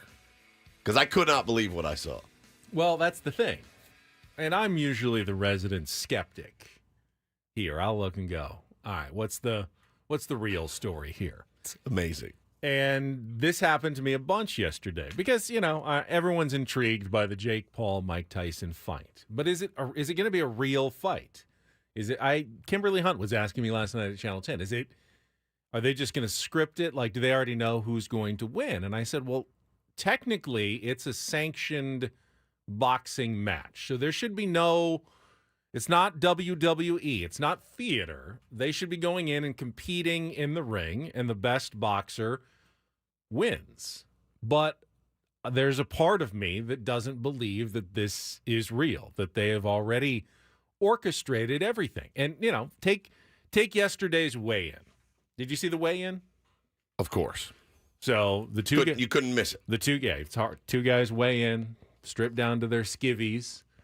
Mike Tyson checks in at 233, a very solid-looking 233 for a 58-year-old man. Like a barrel. Like a big barrel. Just thick. Jake Paul being 27, a little more svelte at 220, but also looks like he's in very good shape. They have trained for this fight. There's no doubt about that. You can't fake those bodies. And then they do the made-for-TV moment that they do with every boxing match where you got all the handlers and the promoters and on the stage, and you have the two guys staring at each other at very close proximity, which is, of course, designed to try to get something to happen. And I don't know if Jake Paul said something, whatever, but Mike Tyson took a right-handed swing, kind of to the side of the head at Jake Paul. Did he know it was coming? Was it scripted? Was it orchestrated to just give him a dramatic moment that everyone is going to play on television later? My thinking is probably yes. Like, go up there and do something crazy, guys. I don't care what it is, but do something that's going to get people talking. Not uncommon at all for any boxing match anymore. It's almost expected, and when it doesn't happen, you're like, oh, that was a pretty weak weigh-in. Jelly says he saw the video this morning that Jake stepped on Mike's foot right before he got slapped. I didn't see that, if that was part of it. But then, that could have been, all right, I'm going to do this, you're going to do that, and people are going to go crazy, and we're going to drive up even more viewership for our fight tomorrow. I will say, Jake Paul is Jake Paul. He's famous for being famous, essentially. Yeah. Did not flinch when Mike Tyson Mike Tyson went to the side of his head. And probably because he knew it was coming. Yes. Part of me thought either he knew it was coming or that is pretty bad. Bad man to not even flinch when Mike Tyson goes at you. I was thinking about it, and I Googled it. I remember when the celebrity boxing thing started to happen. Would it surprise you to know, really, Ben, that the first two celebrity boxing matches involved the greatest to ever do it, Muhammad Ali. Do you remember that Muhammad Ali fought Lyle Alzado? Did he? No. Yes, and I don't think there's no winner listed for either. And then he fought Dave Semenko, who was a hockey player, and no winners listed for that. But I remember in the 90s when this was all the rage, Danny Bonaducci against Donny Osmond. Didn't Gary Coleman get into the ring once even? Oh yeah, I think so. You had Danny Bonaducci. Oh no, Todd Bridges from Different Strokes. Maybe that's who I was thinking of from Different Strokes. Against Vanilla Ice. And Todd Bridges won that. You had Paula Jones against Tanya Harding. You had Manute Bol against William the Refrigerator Perry, which Manute Bol won. Joey Buttafuoco. Remember Joey Buttafuoco? Right. This was a thing. This was a thing in the 90s, and we did it, and we laughed, and now it's on Netflix for $60 million in purses. I mean, what did Danny Bonaducci make for his fights? $250? Maybe? $500 max? This is insane how this thing is growing. I mean, is this a moneymaker for Netflix? That's what I want to know. It's not a pay-per-view.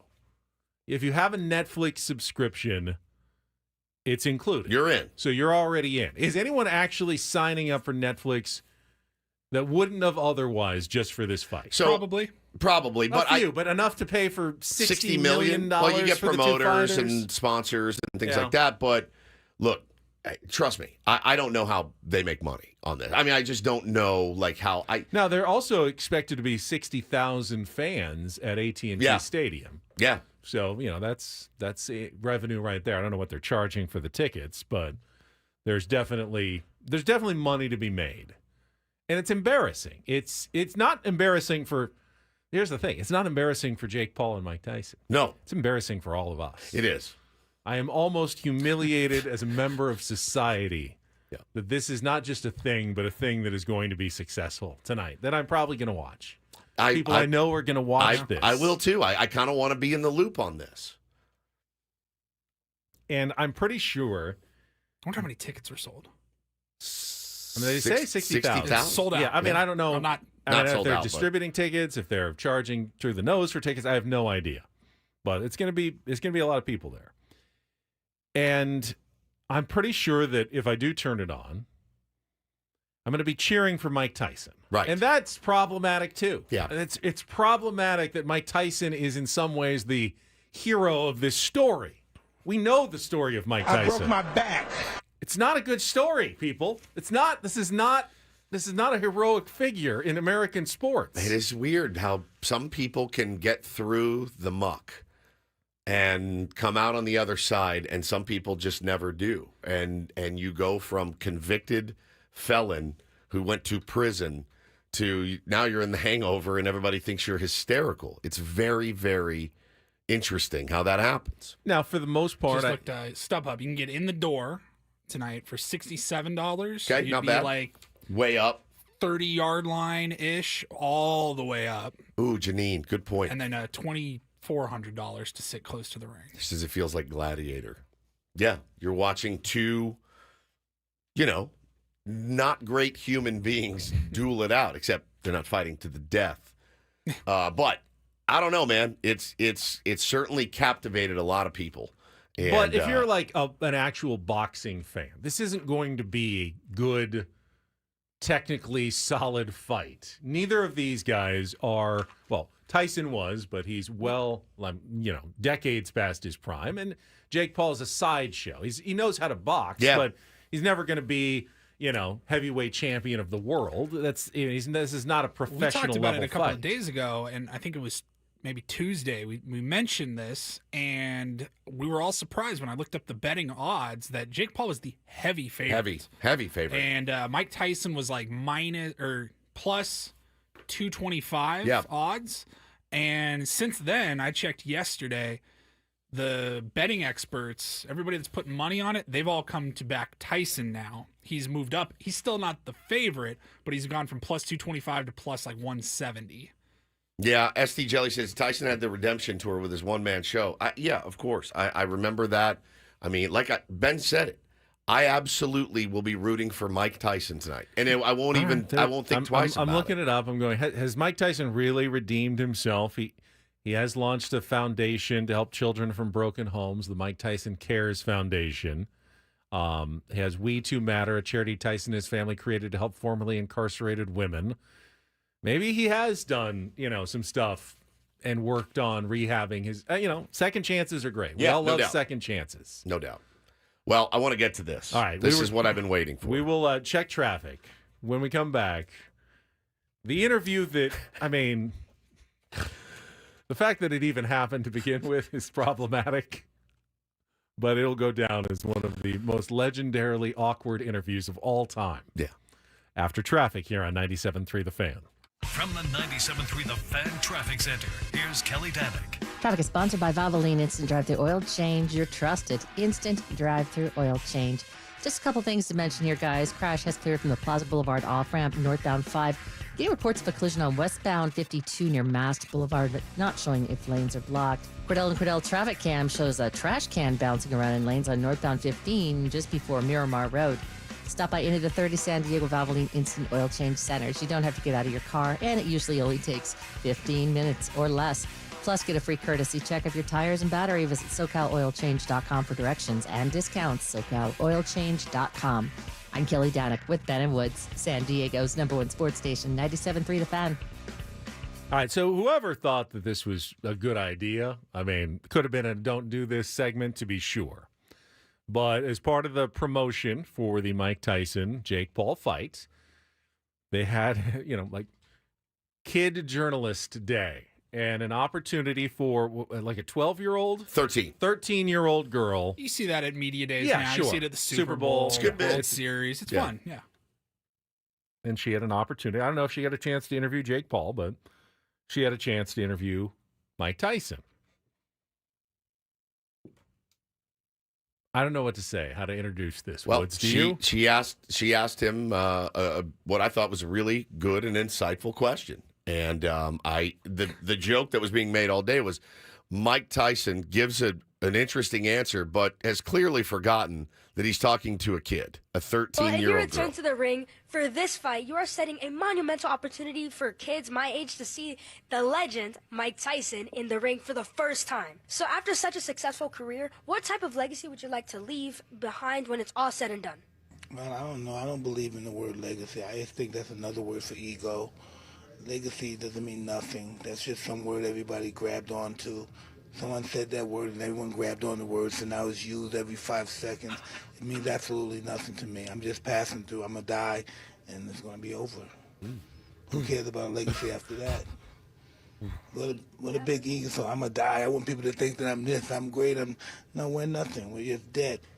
We're dust. We're absolutely nothing. Our legacy is nothing. Well, thank you so much for sharing that. That is something that I've not heard before, someone say that as an answer. Can you really imagine somebody say, I want my legacy to be this way when you're dead? Why do you want somebody you think somebody really wants to think about you?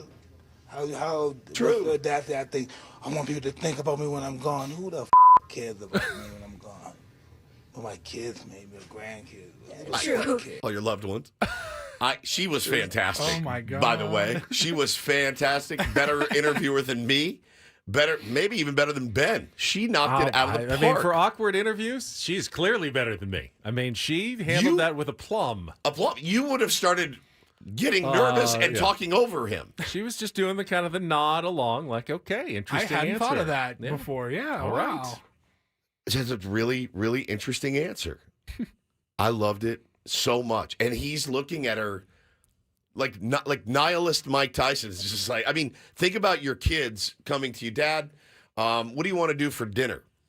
Why does dinner matter? Why would you even want to nourish yourself? Because, I mean, you're going to die. I'm going to die. We're going to be dust. Who needs food when you're all going to die? Bro, everybody can get in that headspace. It's not a fun headspace. Like when eventually the sun is going to burn out. Yes. And, it's all over. We're all going to be gone. So it is. What does anything matter?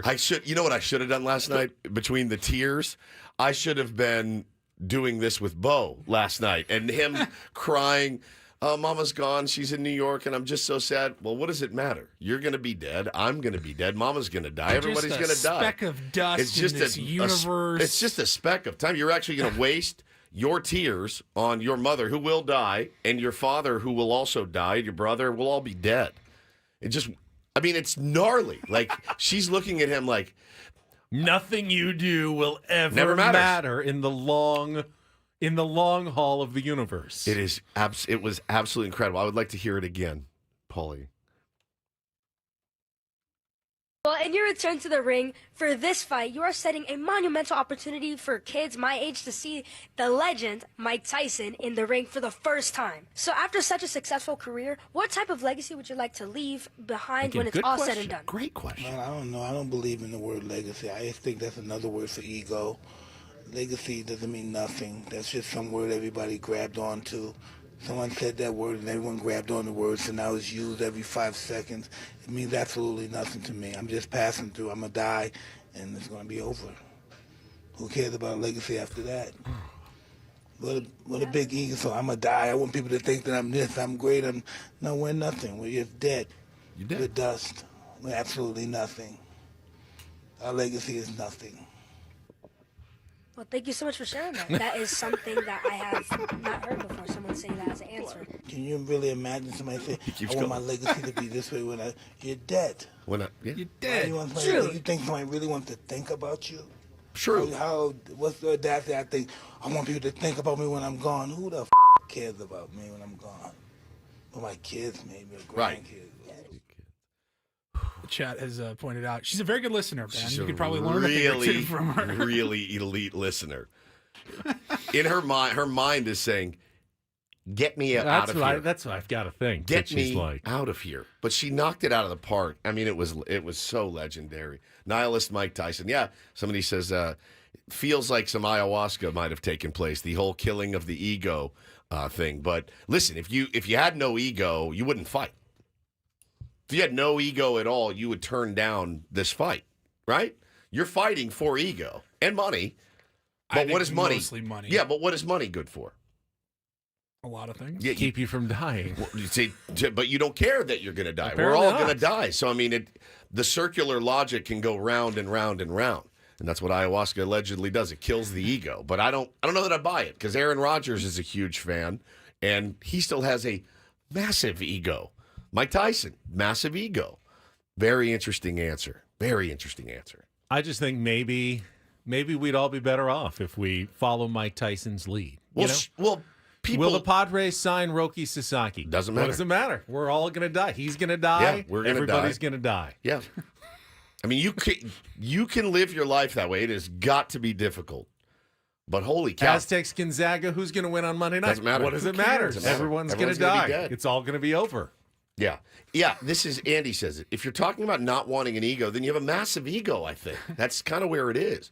But man, that was really, really something. And somebody, a lot of people said, bro, you know what that means? That means Mike Tyson's just locked in. He's locked in for this fight. Because he easily could have been like, oh, what a great question. You're such a sweetheart. I'm so glad you're here. Played along with, a kid. And he decided, no, I'm just going to do it this way.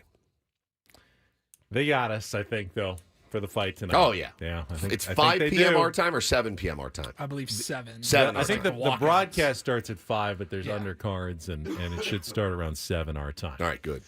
All right, we've got 2 hours to go. Coming up next, what does it matter? We're all going to die. We're all gonna die. So, I mean, who cares what we have in the next 2 hours of the program?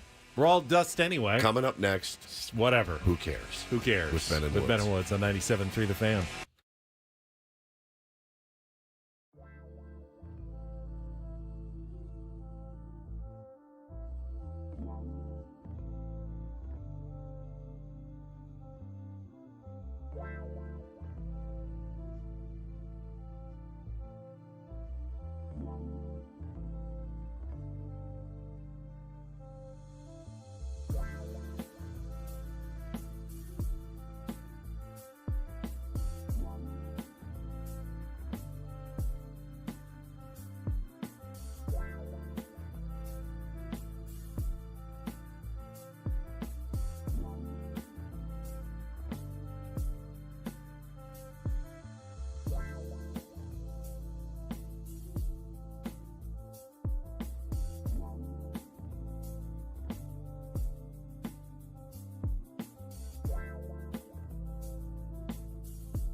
We are halfway home on a Friday. Ben and Woods, 97.3 The Fan. I'm Woodsy. I apologize for my voice. I don't usually sound like this, but the old throat's kind of closing up on me. Feels a little bit like raw hamburger meat. So that's a good visual for you at 8 or in the afternoon at, 4? Is it possible that whatever has afflicted your underarms has migrated to your throat? You have an alarming number of body parts that you describe as raw hamburger meat at this point. I guess it's possible. This is 49. If you missed it earlier this week, that was last week. Late last week, yes, Woodsy was soliciting deodorant suggestions that wouldn't irritate his sensitive underarms that he feels is turned into, chopped hamburger. Yeah, they're very irritated. Right. And now my throat Now it's your throat. feels that way. Maybe you are having an allergic reaction. I don't believe in but allergies. you don't believe in allergies. Right. So. Anyway, I don't usually sound like this, but I'm trying to get through it. I want to be here for my team. That's how we do it. I can't very well piss and moan at Adam about what how dedicated we are, and then be like, hey, I don't feel good. I'm not coming to work today. I actually feel fine. It's just my voice, so I apologize. That's Paul Reindl. He's the executive producer. Ben Higgins is your friendly neighborhood sports anchor, and he joins us as well. Sport Boy yesterday for you. Like you went to a USD. So we did a radio show, and we talked some sports yesterday. We absolutely talked some baseball. We talked some football. You hosted a 4-hour show on a sports station. Correct. Then let's start from the beginning. Driving into work yesterday, 5 a.m., he's listening to Maggie and Perloff. All right, that's 5 a.m. He comes here. He does a 4-hour sports show. Now, we mixed in some other stuff. We had some personal stories. We had an argument with our boss. Ben had a revelation about what a terrible listener he is and how to get better. So we did that.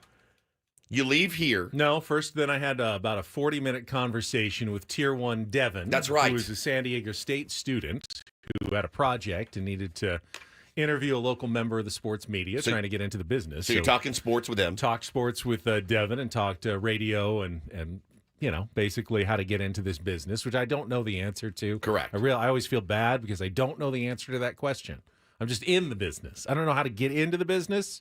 I just know how to stay in the business. So Maggie and Perloff at 5, Ben and Woods at 6 to 10. Yep. Devin at SDSU after that. Yep. Then to a USD press conference. Then to Channel 10. It was a media luncheon. It was just an informal media luncheon gathering. But talking sports. Right. Then to Channel 10. Correct. Where you are the sports director. Yes. Then you watched G League basketball. You watched the NBA. Thursday Night Football. You watched the Thursday MLB Night Football Awards and ceremony. the MLB Awards ceremony. Correct. Good Lord. And then I got home and went to sleep. And then got up and then do it all again this today. Maggie and Perloff at 5. I mean, you are. I have some long days. There's no doubt about that. You are something. But it was a good day yesterday. You are something else. You're something else. I like sports so much. I love to play sports. I like sports.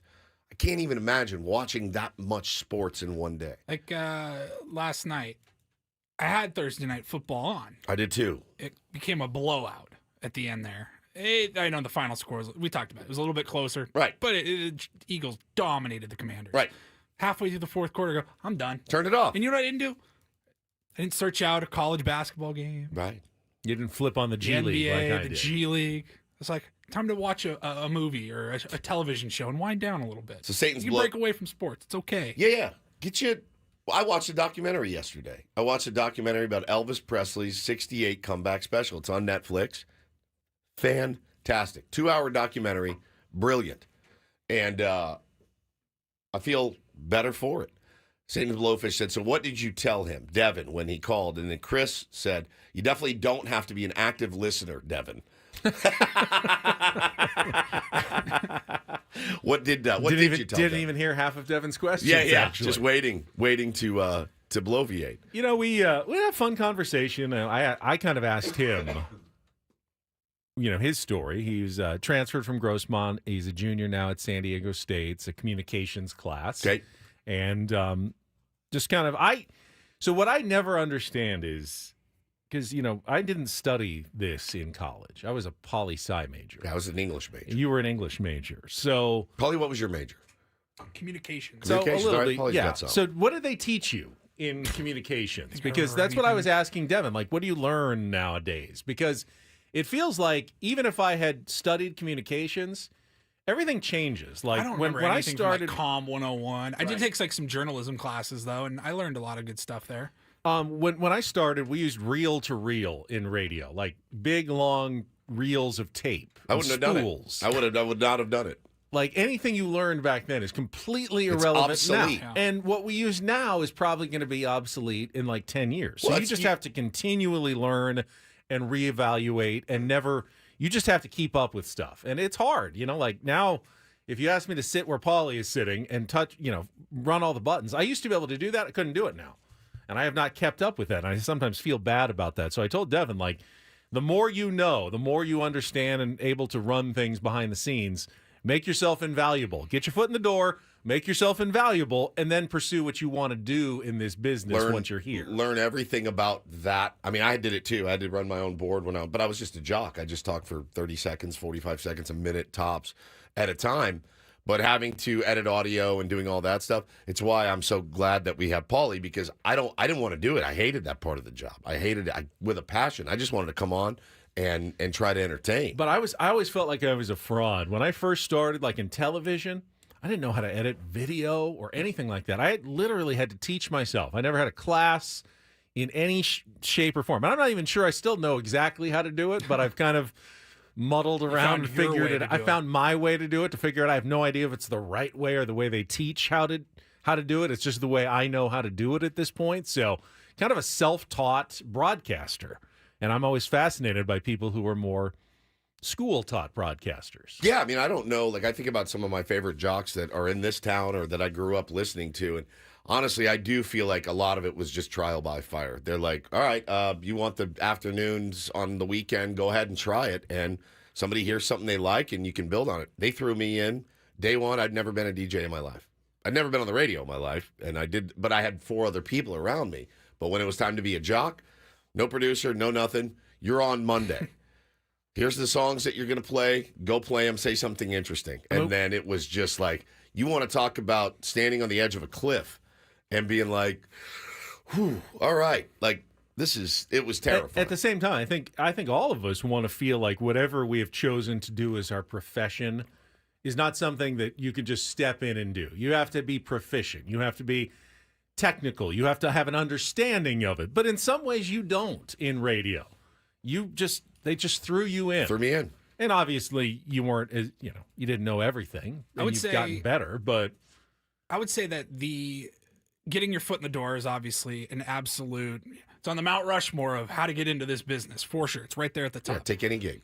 It's also reps. And I think getting reps, practicing, honing that craft, it's so much easier today because if you have an iPhone, if you have a microphone that you can get for $30, like you can have a podcast, you can start a show online, you can start a way, like you have to learn how to talk to a microphone and to an audience. And that was probably a lot harder to do, is my guess, 30 years ago than it is today. Like certainly, anybody can start a YouTube channel, no start podcast, a podcast. no YouTube. But if you wanted to actually, and yeah, you can sit in a room and the tape recorder and tape yourself. You can't replicate though the feeling of an audience and knowing you're on that like high wire and Think don't about fall our off. buddies, Jake and Jordan, Cespedes Barbecue Podcast. Yeah. They're one of the most successful baseball podcasts out there. I don't think they went to journalism school. No, I don't think they interned at any radio stations. They had a passion for it. But they could turn that podcast, they could sign on with a radio station somewhere and be a baseball show. Yep. Absolutely. No because question. they got the reps. They practiced, they built something, and they have value. It's funny as hell that we're talking about this because I did run into, I told you earlier, ran into Tim Flannery yesterday. And we were talking about when he was on local news for like 3 years, and we were talking about his experience. And he goes, because we were talking about you and Benny, and I said, I don't know how he does it. The 2 full-time jobs. He just shook his head. He goes, I did that TV stuff, and this is back in the day. I had to come in and type out my scripts and stuff, and go up there and read it. He goes, for me, it wasn't. I go, bro, I get it. You're a musician. No musician wants to rehearse. Musician wants to play. And that's how I feel. I don't practice a lot. I don't write a lot of stuff down because I need to feel in the morning when I turn the mic on, oh God, They're listening. Don't mess it up. A podcast for me doesn't work. It doesn't work anymore because when I'm doing a podcast, I don't feel alive because I know at the end of it, I go, ooh, I said something dumb or I misspoke about that. Let's edit that out, clean it up. Hate that part. I like the feeling of walking in here every morning, turning on that blue light and going, here we go. Like it's truly without it. I need that feeling of like walking out on stage. You need that feeling. I need it. I try to overcome that feeling. Correct. I don't want to think about the audience. I don't want to think about the stress of anything you say that everybody's listening to it. I love it. I like the idea of we're just three guys in a room and no one's really listening. Oh, someone's I'm more with listening. Ben on Surprise. that. Like if you told me 1,000 people were listening right now on the app, car, or whatever, okay. If you told me 1 million people were listening on the app, in the radio, whatever, okay. But if we're on a remote and there's 20 people and 20,000 people, it's different. Totally different. Me and Paulie at AleSmith, I wanted to die. If we had I wanted to die. There were so many people there. If I had to face my audience every single morning, like it wasn't on the radio, like I sat down and everyone who's listening right now is right out there. At a lecture hall. I'm on a stage and you're all out there like at a festival. I don't think I could do this. I really don't. I'm not a good public speaker, I don't think. I would be way worse at that than I am at this. I agree. Yeah, it was good. I need to get in touch with him. I bailed on you yesterday because I'm not feeling great, man. So I'll get in touch with Devin. And does he need me? Does he want to do? I told him that you were definitely willing. I mean, it's a project. I gave him probably enough information that he can get through it. He was a big fan though. He loves Don't Do This. Wanted to know how I put together Take on Woods, kind of the mechanics of the show. Josh in the chat says you should have just told Devin, it doesn't matter. We're all going to die. Yeah, it doesn't matter. Too. Don't even bother trying because we're all going to die. The old Mike Tyson. I'm going to start using that answer to my wife all the time. Can you take out the trash? The trash doesn't matter. Let it pile up because we're all going to die. No, I'm not washing the dishes. Why would I do that? I'm going to be dead soon. Adam says that's why you aren't teachers. Exactly. Yeah. I've gone and spoken to classes. It's much harder than this. Speaking to a room full of sixth graders, terrifying. Oh yeah, terrifying. You didn't even ask me how my performance to Taylor's class of 3 and 4 year olds was the other day about what I do for a living. I bombed. I mean, I totally bombed.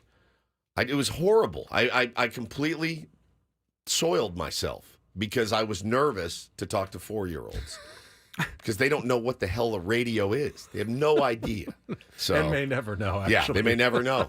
They may never know. Well, thank you. Thanks for doing that with Devin yesterday. I'll try to get in touch with him soon, too. Busy day, though, for busy, sure. Busy day. Sports-filled, though. That's the way you like it. Yeah, as sports-filled as it was, didn't feel like there was a lot of sports yesterday weird, at the same time. It is weird.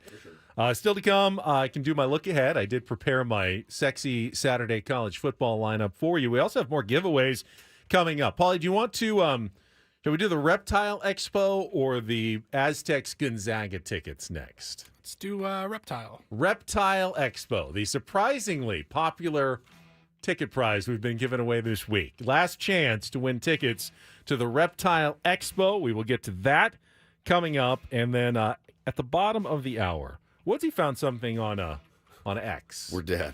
That is not a good sign for any of us. Yeah, well, I mean, I couldn't find where this data was pulled from. I couldn't either, but I don't care. But if it's true, anything close to true, you better hold on to your wives like grim death because it's rough out there. Yeah, men, listen up. We're all hopeless. Coming up on 97.3 The Fan.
Hamul Casino. Fun above all else.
Hamul Casino. Fun above all else.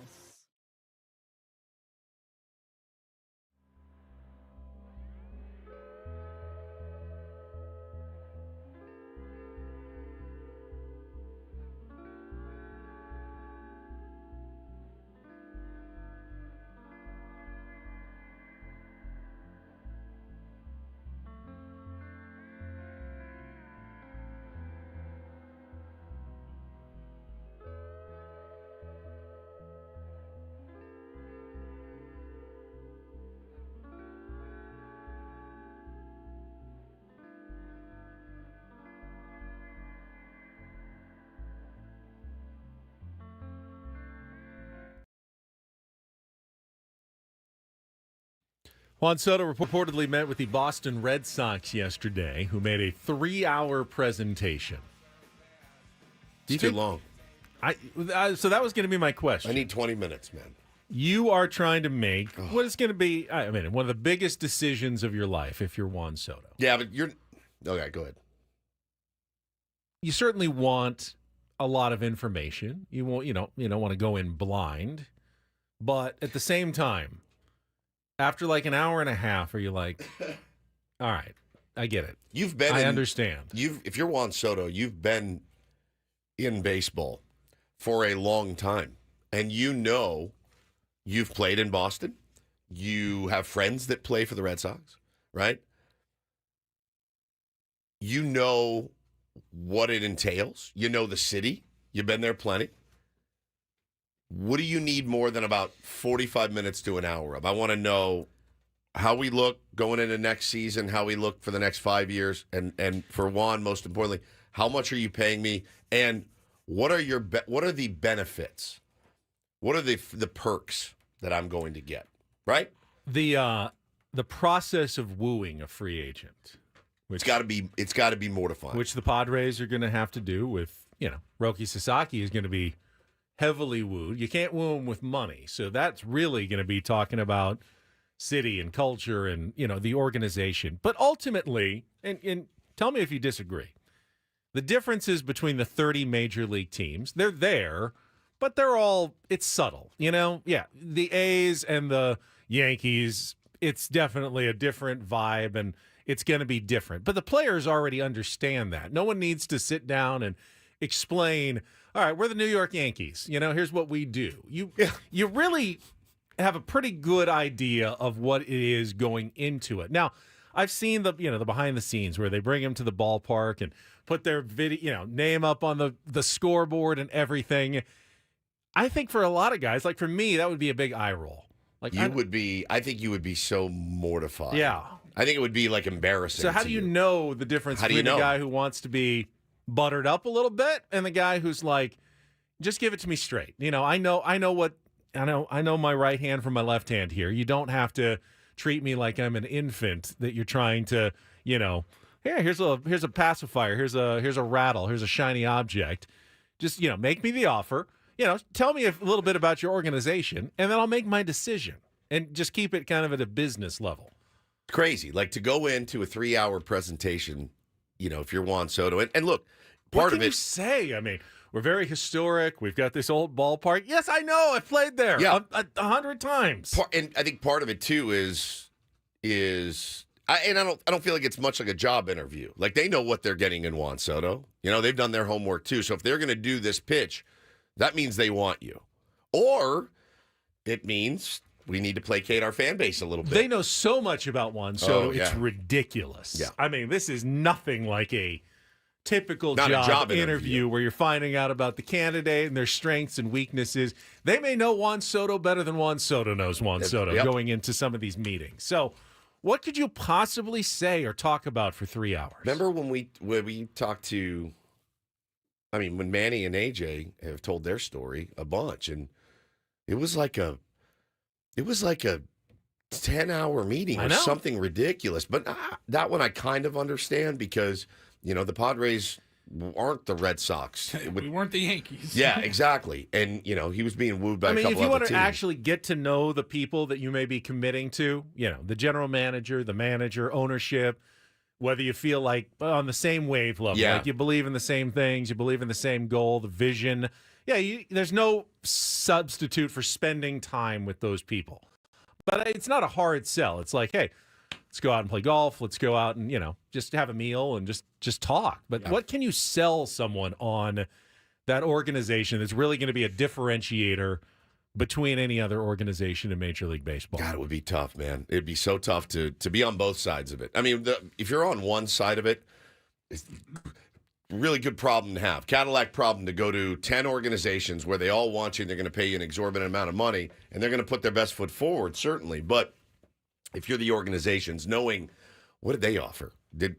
How do we make this sweeter than what the Red Sox did? I mean, it's got to be just excruciating. You also know, as much love as they are showing you and showering you with praise and money and offers and we will do anything for you. We want you here so badly.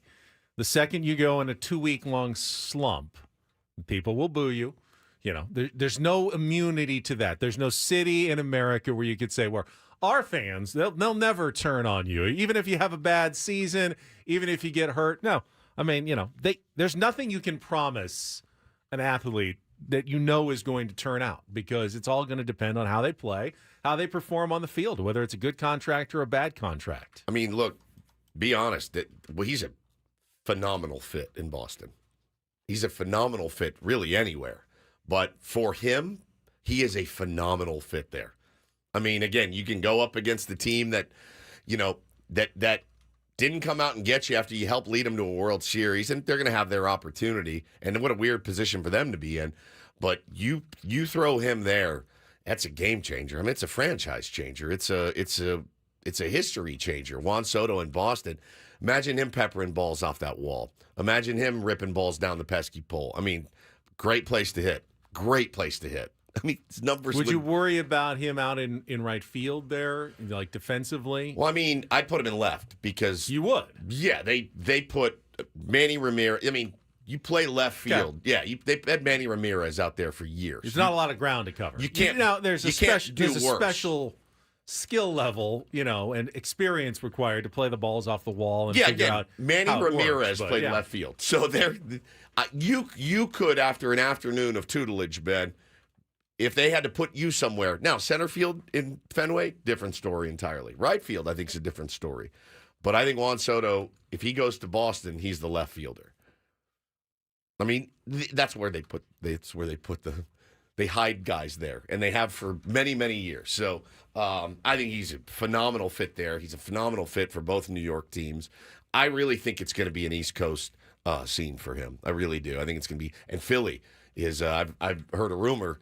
Philly is pretty interested in him as well. So I just get the sense he's going to be on the East Coast. Yeah, watch him sign with the Angels. Phillies, Yankees, Red Sox, somewhere up there. Right? Yeah. Adam says, would he know how to play the monster? No, not off the shoot, but he would learn. He would learn. They have the monster at spring training. Like that dude, they would not put him anywhere else but left field. That would be my guess. Juan Soto. I mean, again, has he won the Gold Glove? Been nominated for the Gold Glove? He's won one before, I think. Yep. He's not a bad defender. He's not great. He may be overrated somewhat, but he'll figure it out. Yeah. He's a savvy baseball player and a guy. It won't take him that long. Chris says you just got to be able to turn around at Fenway Park. Pretty much, yeah. They hit one on the screws. You just turn around and wait. You're like Dennis Rodman. You're just rebounding at that point. But no, him in that lineup would be ridiculous. Him and Devers. Oh my God, forget it. He instantly makes them a contender. I just can't see the Yankees letting that happen. I can't either. I cannot either. But they're already paying Judge $600. What are you going to pay Soto? $700? You got the Yankees. I know. You got $130 million tied up in two players. It's insane. All right, we have what's been a very popular prize this week, our last family 4-pack of tickets. It's the first annual Del Mar San Diego Reptile Expo this weekend at the Hilton San Diego Del Mar. Take your kids, see the creepy crawlies in Del Mar. I don't know. Kids tend to go wild over reptiles and snakes and all that sort of stuff. You can get your tickets at CentralValleyReptileExpo.com, or you can call. Be the third caller right now. Win a 4-pack of tickets. 833-288-0973. 833-288-0973. Call now for your chance to win. Yeah, we're going to dive into hobbies when we come back. This is so good. Single men out there, you're going to want to listen up. Married men, you're going to want to buy your wife some flowers today so you're not single again. I agree. With Ben and Woods on San Diego's #1 sports station, 97.3 The Fan.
I don't love the word hobbies.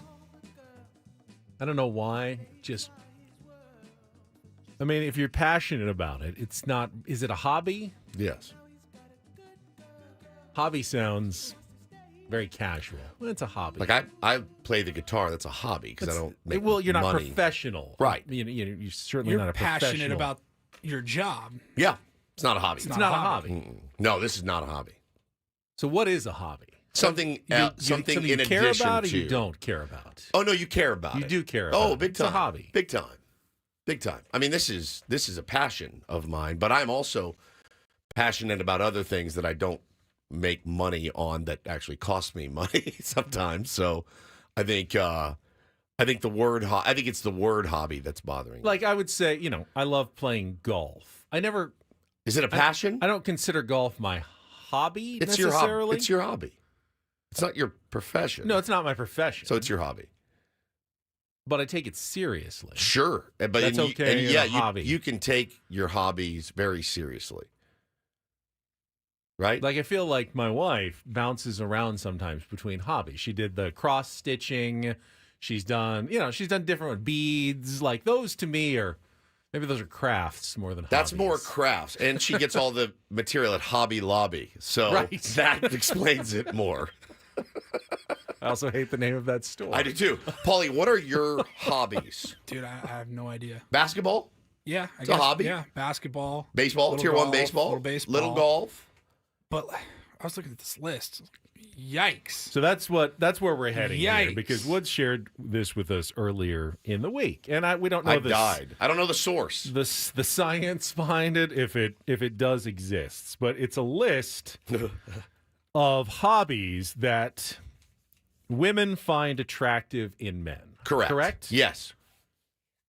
And I am not proficient or really even interested in most of these. And, is that a problem? I mean, I'm already married, but maybe if I started some of these hobbies, would things be going better for me? Who knows? Maybe. But the title of it was, I got to scroll back through our tweets or our texts to find it because we text each other a lot. But it was essentially the hobbies that women find most attractive in a man. Right.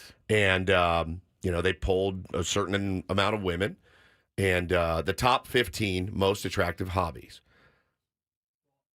It originally sparked from what are like left-coded male hobbies and obsessions. Yeah. Like right-coded is, I know all the right, like UFC, weightlifting, comedy, like stuff that scratches the right side of the brain, but the left side is what was specifically asked. And yeah, we got the top 15 most attractive hobbies to women. So number one, the most attractive thing you can do for a woman. Well, should we go in reverse? You tell me. You do it. All right, let's First, we should go to traffic. Let's go to traffic Let's first. go to traffic, and then we'll reveal some of these hobbies. I will tell you, watching baseball is not one of them, unfortunately. That's a right side. Watching basketball, watching football, listening to sports radio, watching golf. None of these are considered attractive hobbies. Self-seduction. What are? We will let you know after traffic here on 97.3 The Fan. From the 97.3 The Fan Traffic Center, here's Kelly Danick. Traffic is sponsored by California Coast Credit Union. Well, guys, the roads are dry, but you'd think it was raining with all these crashes. What is going on? Southbound side of the 805 before the 905, there is a collision involving a couple vehicles. It's over to the right shoulder. Also going to find a collision on northbound 125 right around Hamishaw. Those vehicles are in the center divide. Southbound 5 at the North 15 connector ramp, collision involving several vehicles. That's all over to the right shoulder. On the Coronado Bridge, heading over to the island about mid-span, we have reports of a stalled vehicle. Tow truck is rolling up to help out with that. Coastline Ride is having some problems as well. Cordell and Cordell traffic cam shows collision on the Cannon Road off-ramp southbound at 5. Also, South 5 before Leucadia, reports of a collision involving several vehicles. In fact, looks like a light pole got knocked down over the right shoulder. Watch out for some debris in lanes. Get 9.5% APY rate on a 5-month certificate for a limited time at Cal Coast Credit Union as they celebrate 95 years of community. $500 minimum balance. Restrictions apply. Insured by NCUA. Visit calcoastcu.org/celebrate. I'm Kelly Danick with Ben and Woods, San Diego's #1 sports station, 97.3 The Fan. Yeah, we got a lot of non-attractive hobbies being suggested. Netflix, not a attractive hobby apparently. Collecting hats doesn't appear to be an attractive hobby. Yeah, you're not. To the opposite sex. If you brought a girl home and said, this is my hat collection, I don't know, she'd be like, wow. Maybe, depending on what she's into, but this is more of a general idea. Here. Like, there are a lot of women who are into shoes, but I don't know that they're into guys who collect their own like sneakers. Paulie does. Is collection... Oh, Paulie, you have a good sneaker collection. Yes. Does Megan care about it at all? Yeah. She does. I think so. She likes your sneakers. Encourages it. She encourages and like, those are cool. is into that. She's as well. encouraging your hobbies because she's a good wife. Is collecting a hobby? Is collecting a hobby? I I think it is. I think it's the definition of a hobby. If you collect baseball cards, that's a hobby, right? But that's not a probably attractive hobby. No. Rock collection? Nope. Not that attractive. Not in there. So give me some of the ones on this list. All right. Well, let's start with this one's actually cooking. Oh, yeah. You know what? I get that. You know, a guy who's competent in the kitchen, passionate, can whip up a good lasagna or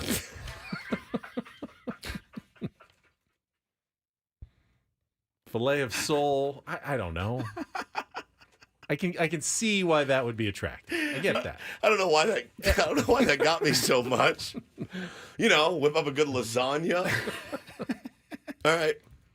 Cooking is a very attractive hobby for either. I think either everybody sex. appreciates someone who can cook them a good meal, male or female. What is that like? Oh, I know what it's like. You know what it's like. I know exactly what it's like. It's great.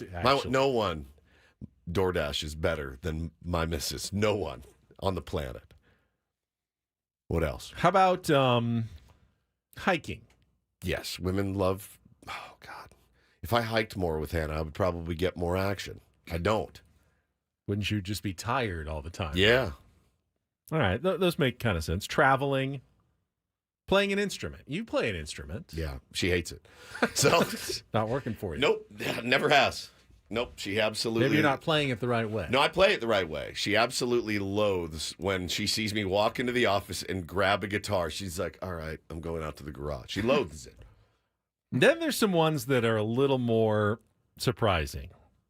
Swimming.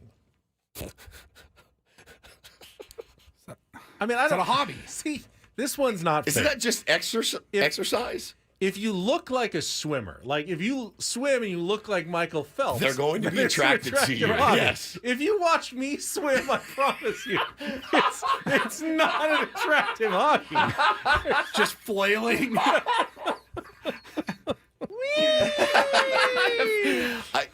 Out of all the things that I've seen you do, and I've made you do so many things, I've never even thought to make you swim. Splashing around in the water. I bet you're allowed. I bet you're allowed swim. Hair. No, the attractive hobby is the guys with the perfectly ripped physiques who, have no body hair. So they like swimmers. That's an attractive hobby. Yeah, swimmers, not swimming. That's what I think. That is absolutely fantastic. Gardening. Women find gardening attractive. I do feel like that is true. Get your hands in the dirt. Hands in the dirt. You're creating something. You're growing something. That's producing from the earth. Painting. I think Hannah would hate it because it's messy. If I was like, I'm going to start painting now, she'd be like, oh. Gardening, I feel like Megan would be like, oh, you can go play in the dirt again? Play in the dirt again. Woodworking. Peyton Manning. Peyton? Have you seen that commercial? No. It's another one of Peyton's great bad commercials. Foreign languages, I think, is an attractive. I think it's attractive. Or are you showing off? I mean, if you know how to speak a little French, that's probably good. Yeah. If you know how to speak German, I doubt that's helping you as much. Writing? Writing is not a hobby, yes, is it? It is, yes. Writing. You have what you're are you really writing? hung up on. I would say that. You're really hung up on the definition of hobby. This one I don't get. Astronomy.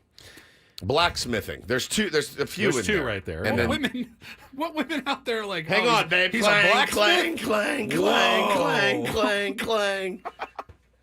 Here, I made you a horseshoe. This seems more out of the world of maybe romantic fiction. Yes. With those novels that you can buy with a blacksmith on the cover.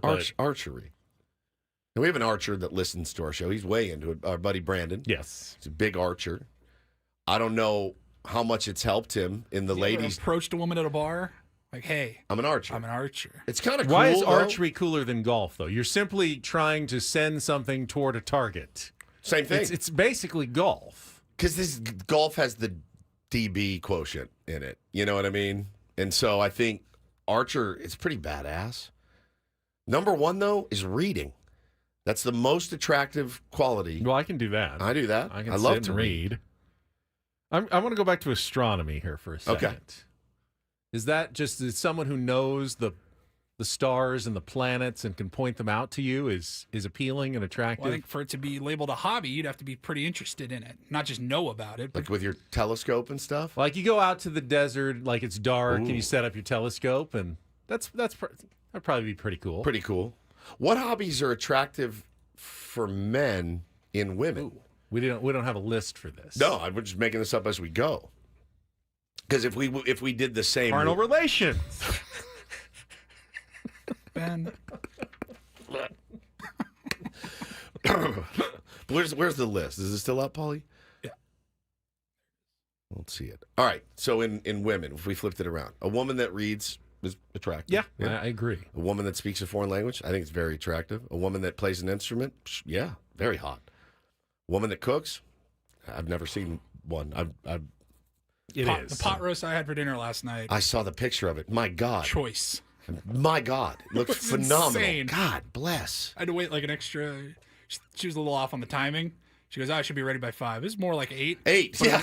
Worth the wait. Worth it. Woodworking in a woman. Woodworking. I would not find it super sexy. Painting in a woman, if she was like a really good How do we define painter. I feel like Paulie, writing, Hannah's a great writer. It is very attractive. Yeah. Gardening, sure. Swimming, no. Photography, yes. Astronomy, no. So photography is one. We didn't mention that one. I don't know that is that cool or attractive. Which one? Photography? Photography. I think it's pretty cool. Well, if you can take a good picture, because I can't. See, if you're the kind of person who like has an old school camera and then develops your own really like black and white cool pictures Our boy in a Brian dark Sims, room, incredible. That's incredible. If you're just taking your iPhone, and, no, like, that's not true. Here's the sunset. I can't take them. I cannot take a picture. Every one I send to my wife, I'm like, this is terrible. So I think it's attractive. Astronomy, no. Hiking, not really. Archery, no. Blacksmithing, absolutely not. Traveling, yes. Preferably solo and leaving me home with the kids. Very, very attractive. Massively attractive. I hope you're having a blast in New York City. She's simply on her trip to help attract you. That's right. With her traveling hobby. Very attracted to her right now. Very. Megan says Paul puts gas in my car. That's nice. That's not nice a thing. hobby. It's not a hobby. It's his favorite hobby. What are you doing? You taking my car again? More gas? I have plenty. I'm just doing it for fun now. It's one of my hobbies. Gassing. Megan and Ben are having a hard time defining what a hobby is. I mean, I enjoy eating. Yeah. I don't call it a hobby. Do women like zins and golf and adult league baseball? Collecting vinyl? Oh, she hates every single hobby I have. Unless that hobby is, wiping butts and putting kids to sleep, she's out on it. Literally. I'm telling you. I can't think of a hobby of mine that she goes, oh, that's so rad. Taking care of your own kids. Yes, is not it's not a hobby. Exactly. It's the only thing that attracts her. That and the scent of bleach. That's it. That's the only way you can get her. Megan has no hobbies, she says. Yeah, I mean, I feel like I'm pretty well-rounded. I have a few of these on mine. How many do you have? Of the ones that are on the list, One. just reading. You write for your job, but you have to. It's not a hobby. It's not a hobby. You don't write for fun. I don't write for fun. Please start writing poetry. I'm not going to write poetry prose, for fun. Short stories. Have you ever wanted to write a short story? Have you ever had any ideas? Like, there was one point where, I sat down in front of the computer to start my novel. I think I got about 2 paragraphs in. I go, I'm not, this What was is not it going to for be me. about? I wanted to, write a mystery of some sort. Did you? But I never really came up with the mystery of any sorts. Did you have an idea, or were you just going to see if it yeah, flowed? I thought maybe it would just flow if I started, but... Do you have it? Yeah. No. Didn't get far enough in to even say. I didn't even hit save. No, just deleted it right away. So what'd you give, about 30 minutes and walked away? Yeah, that was a very short-lived hobby. See, I'm more like writing. I don't enjoy reading. I can read. I know how to read. I love it so much, and I never get the time to do it. I'm not a good cook. I can. I wish I was much better. Me too. I have actually considered and looked into a cooking class. Yeah. Something to do on the side. I would love to be better at cooking. And it's not like learn how to make this recipe, but learning what goes with what. I can follow a recipe. Ingredients. I can follow it, of course, but to be able to look at, you open your cabinet, you see spices and different herbs make and all something. that, and Create. I know what I can do with all of this. I'm actually decent in the kitchen, but when you live with someone who's just so good at it, it kind of takes out some of the fun of trying to make things. Because all these, I don't write anymore. I don't journal or anything like that, but I have growing up, in high school and even college, creative writing was always my favorite type of schoolwork. Interesting. Do you have golf's like your only hobby, I would say. Pretty much. Yeah. That's good. That's all you need. Is it? We have one that you're passionate about. I mean, I don't mind hiking. I wouldn't consider it a hobby, but going for a good walk. A walk's different than a hike. That's a good point. Hiking up Potato Chip Rock. That's not fun for me. That's not what I want to spend my Saturday doing. You know, we will do like a longer hike when I'm on vacation or something. We go like a 3-mile hike through the nature. A lot of men in the chat saying video games, despite what they may tell you, is actually a very sexy hobby for women. They love watching you play MLB The Show. Don't let anybody talk you out of it. That's I like that segment. And I think, again, good reason to hang on to your wife like grim death. No kidding. Because if you had to get back out there again, it's not going to look good for any of us. Listening to Ben and Woods is a great hobby. Can I take a blacksmithing class I think somewhere? so. I think so. I thought you already had. Why or where's that? I thought you already had taken one. Didn't you have to make horseshoes one time? Shoe a horse? Didn't you have to make horseshoes one time? I swear to God, Shelly dragged you to a horseshoe making class. I swear, when we first started. He had a Groupon. He had a Groupon. I swear to God. No, he did. He did.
I'm telling you. I know you've checked with your missus. She doesn't but remember any blacksmithing.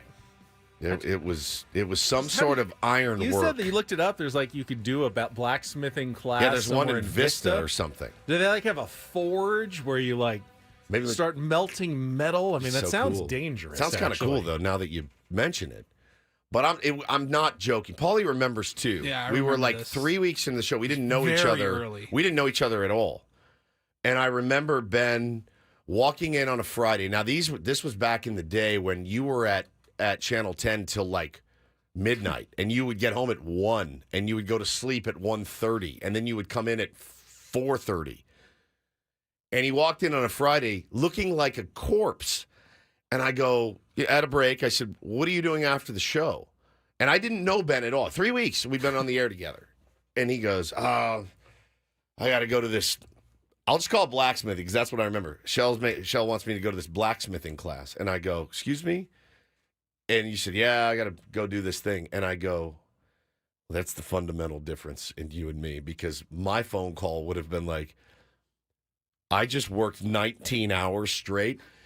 Leave a sandwich by the bed, please, and I'm going to take a nap until 7 tonight. Like, clear out, get the air conditioning down, turn the bed cover down for me, please.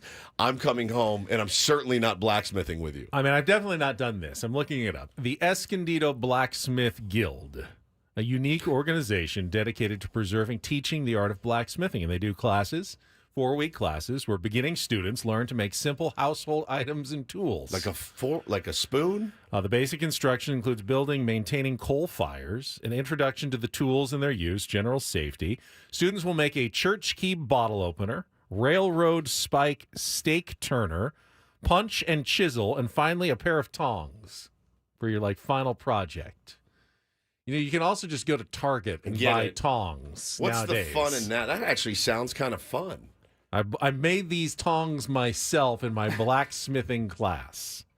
Do your wives drag you out to do stuff? Do they get that it's almost like a moment of inspiration where they're like, we need to do more blank. So we need to go to a paint and sip or like a cooking class together. We talk about it a lot. We rarely follow through. Mostly it's her suggesting it and me immediately crapping all over it and saying, I'm exhausted. Absolutely not. We There's did a no way. couple's pottery class last year. Oh, yeah, right around Megan's birthday. I remember and that. It was one of those Patrick she and wanted to do Demi. it. We had never done it, but neither of us had ever done it before. I remember. I made the worst looking Was it ashtray? dishes or whatever you could possibly. It was like, it looks like an ashtray, I guess. Did you toss it? It was supposed to be no, we still have it. Oh, do you? It was supposed to be like a bowl or a cup or something. It just did not. It was so deformed. Looked like the cup from Indiana Jones. Megan loves it. She's like, it's that dirty ass. You chose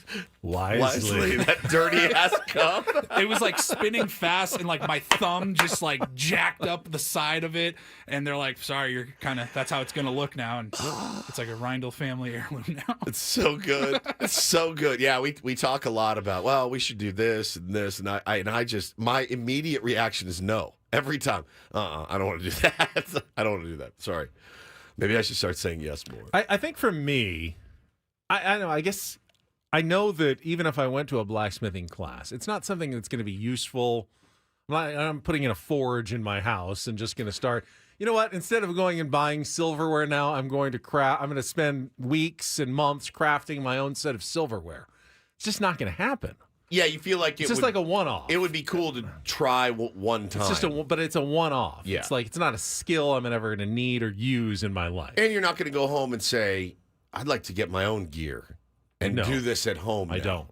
I'm fascinated by a lot of stuff, but the people that are just so like I always think about this. I don't have it like as a dad, right?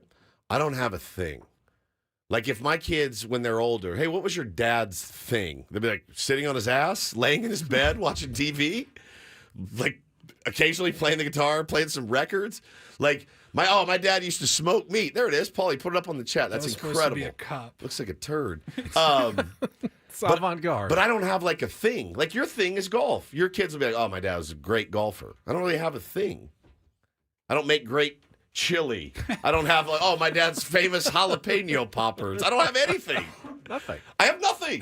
What are they going to say about me? They literally be like, oh, he sits on his ass in bed and watches TV and movies. You listen to music. Yeah. You got a vinyl collection. I do have vinyl. Play the guitar a little bit. But it's not my thing. You know what I mean? Oh, my dad used to smoke these briskets. You know, I'm just not that dad. Had to hire a guy to come put in a shower. You know what my dad could do, which was I always thought was amazing, and I bet you can do it as well. I never really could. Throw great batting practice. Oh, I throw great BP. Just great BP. Consistent boom. over That's and an attractive over hobby. again. I can, boom, yeah, boom. I'd be okay. Like for hours. Yeah, Just, hours. pitch, batting practice. Yeah. It's in there. He was really good at it. Yeah, what is your legacy? Oh, I'm really good with a fungo. Yeah, fungos are tough. They're hard, and it's hard to hit 6-year-olds. I fungos. can't hit a fungo. It's what's my thing? Nate says you played ball. They will remember that. Thank you, Nate. I appreciate it, man. All right, I think we've exhausted the topic of Hobby hobbies. Lobby. That's the Ben and Woods Hobby Lobby. Hope you enjoyed it. Now it's time for the Reindl Report. And get things started here with our today's edition of the Reindl Report. Now tuned into the greatest. Welcome to the Reindl Report with Paul Reindl. Hi, Paul. All right. 2 stories from the world of sports that we haven't gotten to yet. We'll start off in Major League Baseball. And 1 story that you didn't know you needed. Are you laughing, biatch? It's the Reindl Report Hey, Paul, how you doing? Okay, how are you? on 97.3 The Fan. Are you ready to bless the mood? I need some help, please. That was good. Can I get a yeah? Oh, yeah. All right. All right. Good morning, everybody. Good morning. We will start off today. We talked about it earlier. Kind of a slow sports day, but we will start off in Major League Baseball. The Yankees announced John Sterling's radio replacement yesterday. It had been rumored earlier in the week, and it was all confirmed and announced officially yesterday that Dave Sims is going to replace John Sterling as the Yankees play-by-play. He'll be partnered with Susan Waldman on WFAN. And Dave Sims grew up in the New York area. He's a New York boy, but for the last, I think he said 18 years, he had actually been the voice of the Seattle Mariners. And so now he's coming home, and he's going to be the voice of the Yankees. I thought it was interesting. He's 71 years old. Now, you can do that job for a while, but if you're like the Yankees and you're replacing a guy who just retired at age 86, do you look for younger, or do you just get the best fit? I think you get the best at fit. 71, you go another 10, 15 years and figure it out again then? It's a good question. That's a good question. That's an insightful question. I mean, and Ted Leitner, when he retired, we had Jesse Agler. We didn't have somebody that was 10 years younger than Ted. That's true. I think the idea of bringing a New York guy home, though, with experience. I mean, the Yankees broadcasting job is not an introductory position. No. You're not. You don't want to learn on the fly. You're probably not lifting generally someone from the minor leagues to take that over. You want a proven baseball announcer, which Dave Sims is. Now, I don't even know. 17 years with the Mariners? Mm-hmm. God, they got to be so sad, the fans yeah, there. but I think it's a whole new ball game going to the Yankees. Better gig. I bet he's nervous going in. It's a better gig. If you're not familiar with Dave Sims, he had a couple of calls that were going around yesterday. I think John Boy or somebody shared one of his huge calls from a couple of years ago, postseason or late September baseball.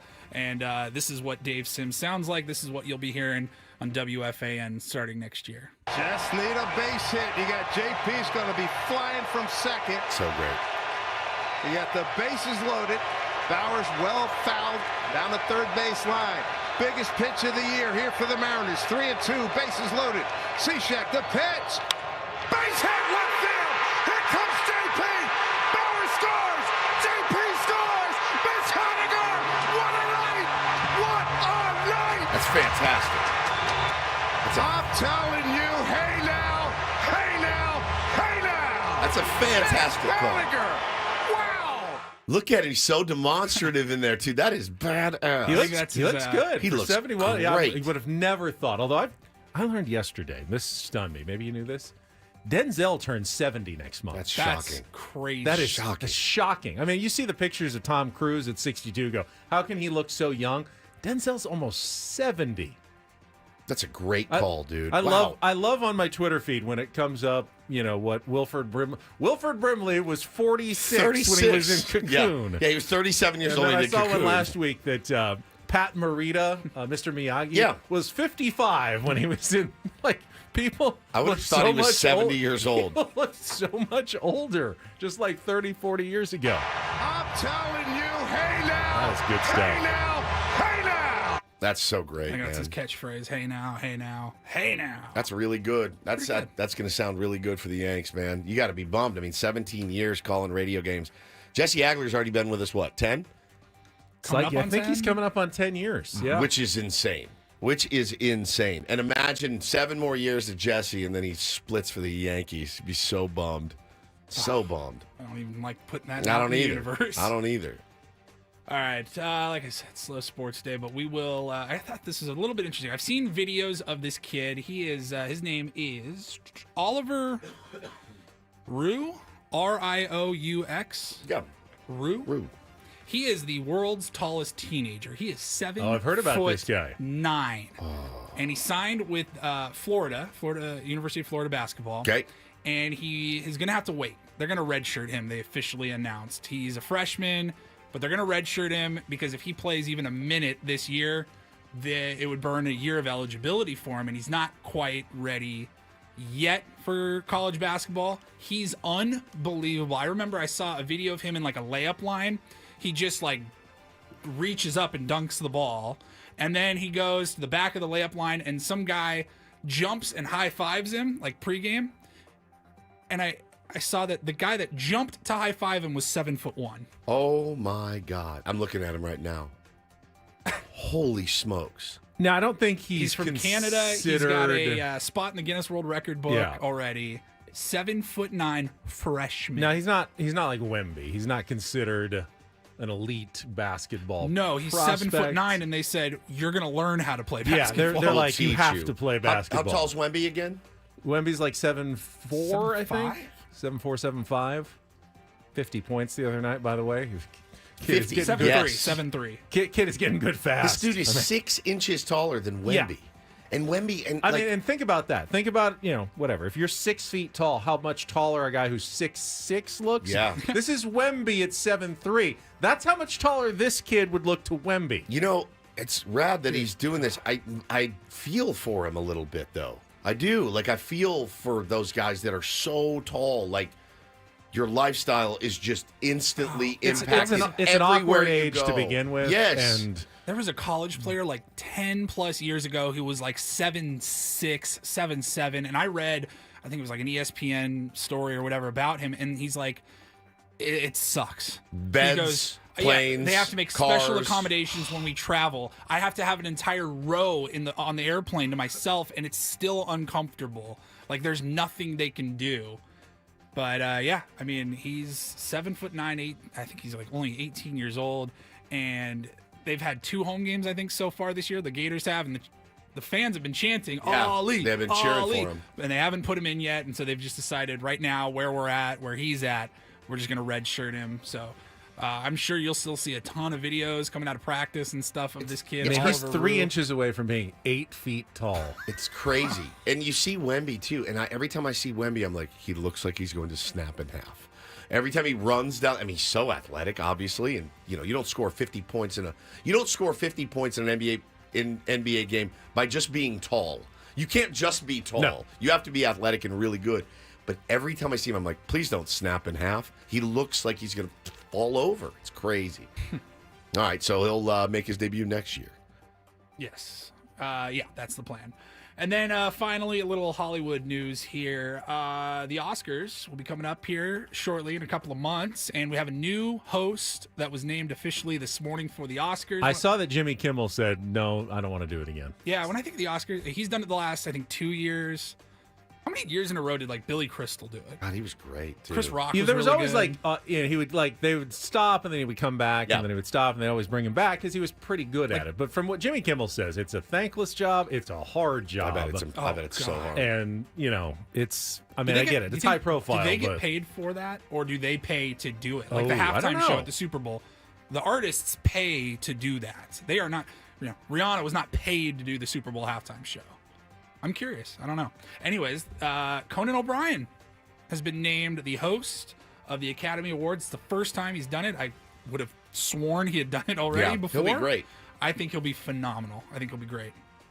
I agree. I watched him. He's on that Elvis doc that I referenced earlier. You seem to be a big fan.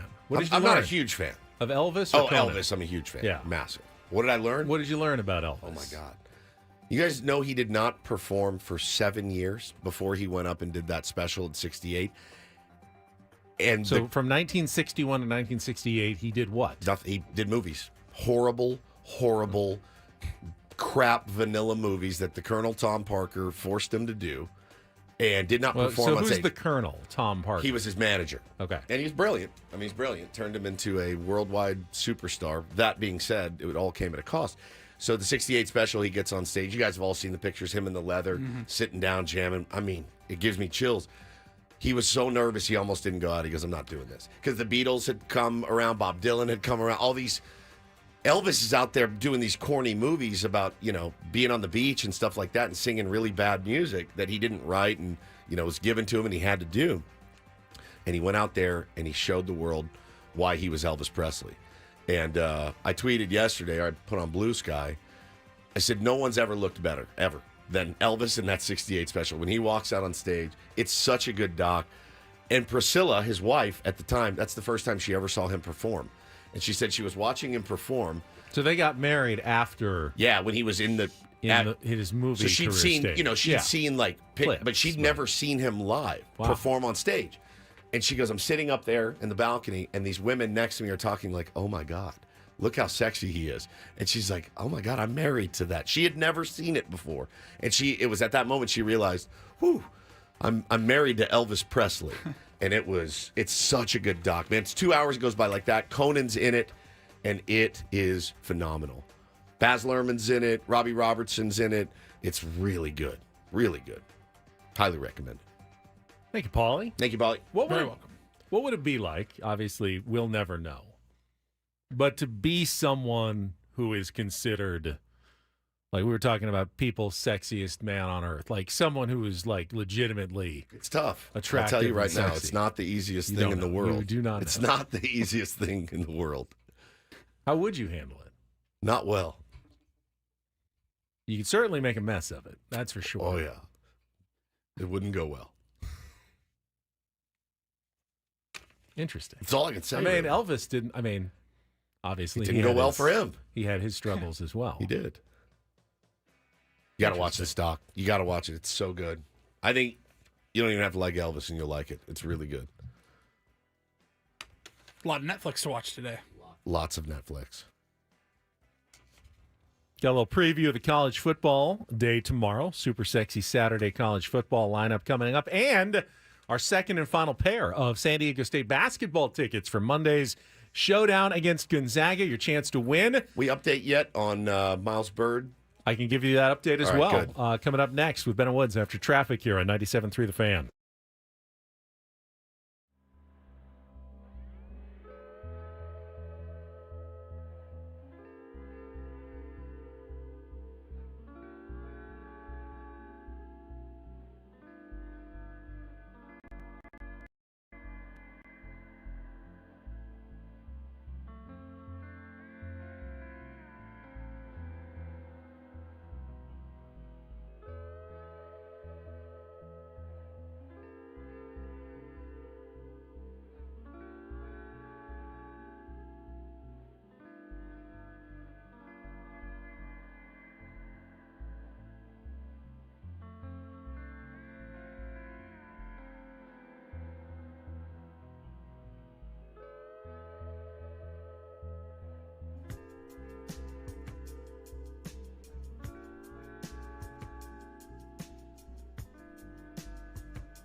All right, here we go.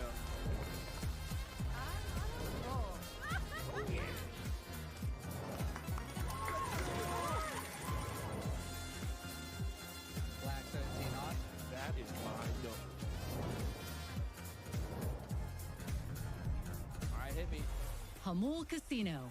Fun above all else.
All right, here we go.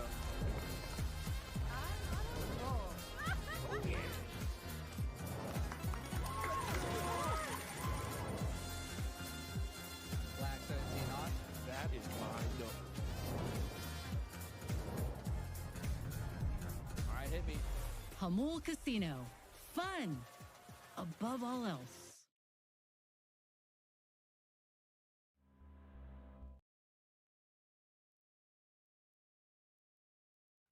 Who won the Aztec tickets, Paulie? Did I not give them away? We're doing that now. We're doing Oh, that. that's right. Oh, well, there you go. So Friday. We're about to do that. Would have been a nice transition because I wanted to give the update, as you said. You still can. We don't. Well, we will give away the tickets in a second. Miles Bird was out of his boot at practice yesterday, but did not look like he was ready to play a basketball game. I saw some video of him hobbling around a little bit. I think he was mostly on the exercise cycle during practice. Now, that doesn't mean he won't be better by Monday, but I can imagine that Brian Dutcher at this point is thinking, I don't know if we want to keep pushing this and, it's a long season. It's a long season. They're a really good, really, really good team in Gonzaga. Do you run the risk of running a 75% Miles Bird out there in a game that you're favored fairly heavily to lose anyway? It's a tough call. Like, you want to put your best guys on the I don't know. See, so and I'm not saying punt, obviously, but you have to kind of play the long game if you're Dutch. In college basketball, though, you get them at home. This is like your only chance to get them at home. That's a good point. And you beat them at their place last year. They're going to want that revenge, but you've got the advantage in front of your own crowd. If anything, maybe you try to push Miles Bird to play this one game, and then take the next couple off. And then we'll just deal with the consequences afterwards. Now, unfortunately, the next games after Gonzaga is the tournament against Creighton. They're pushing the top 10. Oregon is receiving votes, and then the final game could be against Alabama or Houston, who are both top 10 teams. So you got your 4 biggest non-conference games all in a row, all within a week and a half of each other. And while if it's not a disaster, you're going to probably lose a couple of those. If you win 2 of them, you are in great shape to get an at-large bid into the NCAA tournament. Your strength of schedule, everything rockets through the roof. But if you lose all 4, there's really no more opportunities. Then it's probably we got to win the Mountain West tournament at the end of the year. So which really changes the whole spectrum of the season. These are the most important next 4 games for the Aztecs, essentially until March when they go to the Mountain West Conference tournament. You want to win your league. You want to get a good seed in the tournament. So league games are important. You want to raise a banner. But when it comes to your resume, these are the resume building games. Good point. And you don't have to win them because the metrics are going to be good win or lose. But you can't expect to make the tournament if you go 0-4 even against these good teams. Yeah. So you got to whatever strategy best gets you a couple of wins in these next 4 games. That's the strategy that I think Brian Dutcher has to use. And maybe it's play Miles Bird in this game. Maybe it's try to rest him because you get another week and a day until their next game on Tuesday. That gives them almost 2 straight weeks off to get healthy again. But, if he's not, then you haven't played him in any of these games. I don't know. I'm sure they're going through all the different equations of what's probably best for the team right now. Yeah, Paulie pulled up. There's no line on the game yet, but ESPN had Gonzaga favored by 67% chance to win. 63-37. Yeah, which is 2-1 essentially. Yeah, 2-1, which is pretty good. Number 4 team in the nation. You'll take those odds. Take those odds. You have to. Yeah, 100%. They could go ice cold. Your defense could shut them down. I mean, there's a lot that could happen. I'm excited for that their game. next 2 games are big ones. Yeah. They've got number 4. Yeah. The rankings don't come out until Tuesday. So it will be number 4 Gonzaga, and then we'll see what happens in Tuesday's rankings when the poll comes out. But then the next game will be 8 days later, the first game of that Vegas tournament they'll be playing right now. It's number 11 Creighton. Yep. And those teams have some history as well. So, NCAA tournament meetings twice recently, and they've got that big center, Kalkbrenner, who is nasty. What'd you perked up there? And then Gonzaga has Nemhard, who was the transfer. This isn't a joke, by the way. Nemhard Kalkbrenner? Nemhard and Kalkbrenner.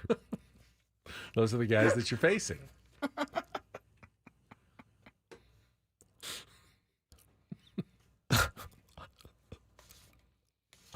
Who wants those tickets?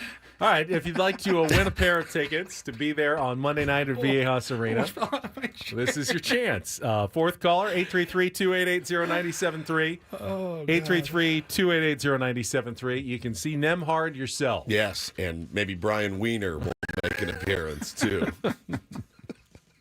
James Dong. Freddie Testicles will be there. It's going to be great. You're going to love it.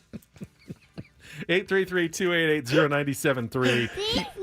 He takes me by surprise, and I just go, "You're a deviant," and I know that you know what you're doing. They're real players. God. They're real stars in college basketball. Freddie Testicles will be out there. He scours the rosters looking for deviant things to say to get a rise out of me. I mean, it worked. It did. All right, I see the lines. It The always lines does. are lighting up. Paulie will take the calls during the break. Good luck. 7-year-old. All right, we'll come back, wrap things up for Ben and Woods this week on a Friday, either at 9:30 or 5:30 if you're listening on today's replay. Whatever your pleasure. During the Gwen and Chris program on San Diego's #1 sports station, 97.3 The Fan.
All right, I ask you again, Paulie. Did we give away the Aztecs tickets? Did We somebody sure win? did. Okay, good. Finally. Scott going to the Aztecs game. Scott appropriately waited for me to actually give them away, and then we did, and he will be heading to the Aztecs game. That's a great prize. Planning to be there on Monday myself. It is it's such a great After the Padres season ends, man, we don't have a ton of hot tickets in town. Yeah, that's one of them. This is definitely probably the hottest sports ticket in town for the next couple of months, at least. No doubt. For this game on Monday night. And I hope the Aztecs give them a good game. Yeah. You know, I mean, Gonzaga is very good.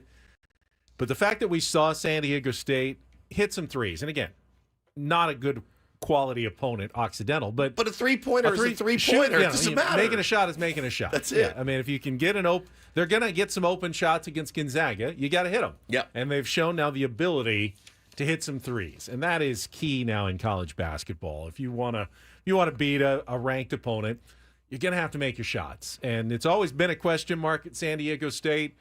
Perhaps it's a question they can answer affirmatively this season, and promising beginning to the year. Excited for a Monday night college basketball game. Look at me and how far I've come, Ben. Exactly. I'm proud of you. I'm like giddy for it. Proud of you for that. I got my college football lineup still for you. Yeah. Get to that right after our last check of traffic here on 97.3 The Fan. From the 97.3 The Fan Traffic Center, here's Kelly Danick. Our morning drive is wrapping up on a busy note here, guys. Got the spin out on southbound 15 before Market Street. It's in the center divide. Also collision in Balboa Park, south 163 before the 5. 3 vehicles involved. They're all over to the right shoulder. Westbound King Freeway, 28th Street off-ramp. Got a stalled vehicle partially in lanes. Hamishaw on-ramp to northbound 125. A collision involving a car and a semi. Everything is over to the right shoulder. In the North County, northbound 15 before Deer Springs Road. Still a vehicle accident over the right shoulder.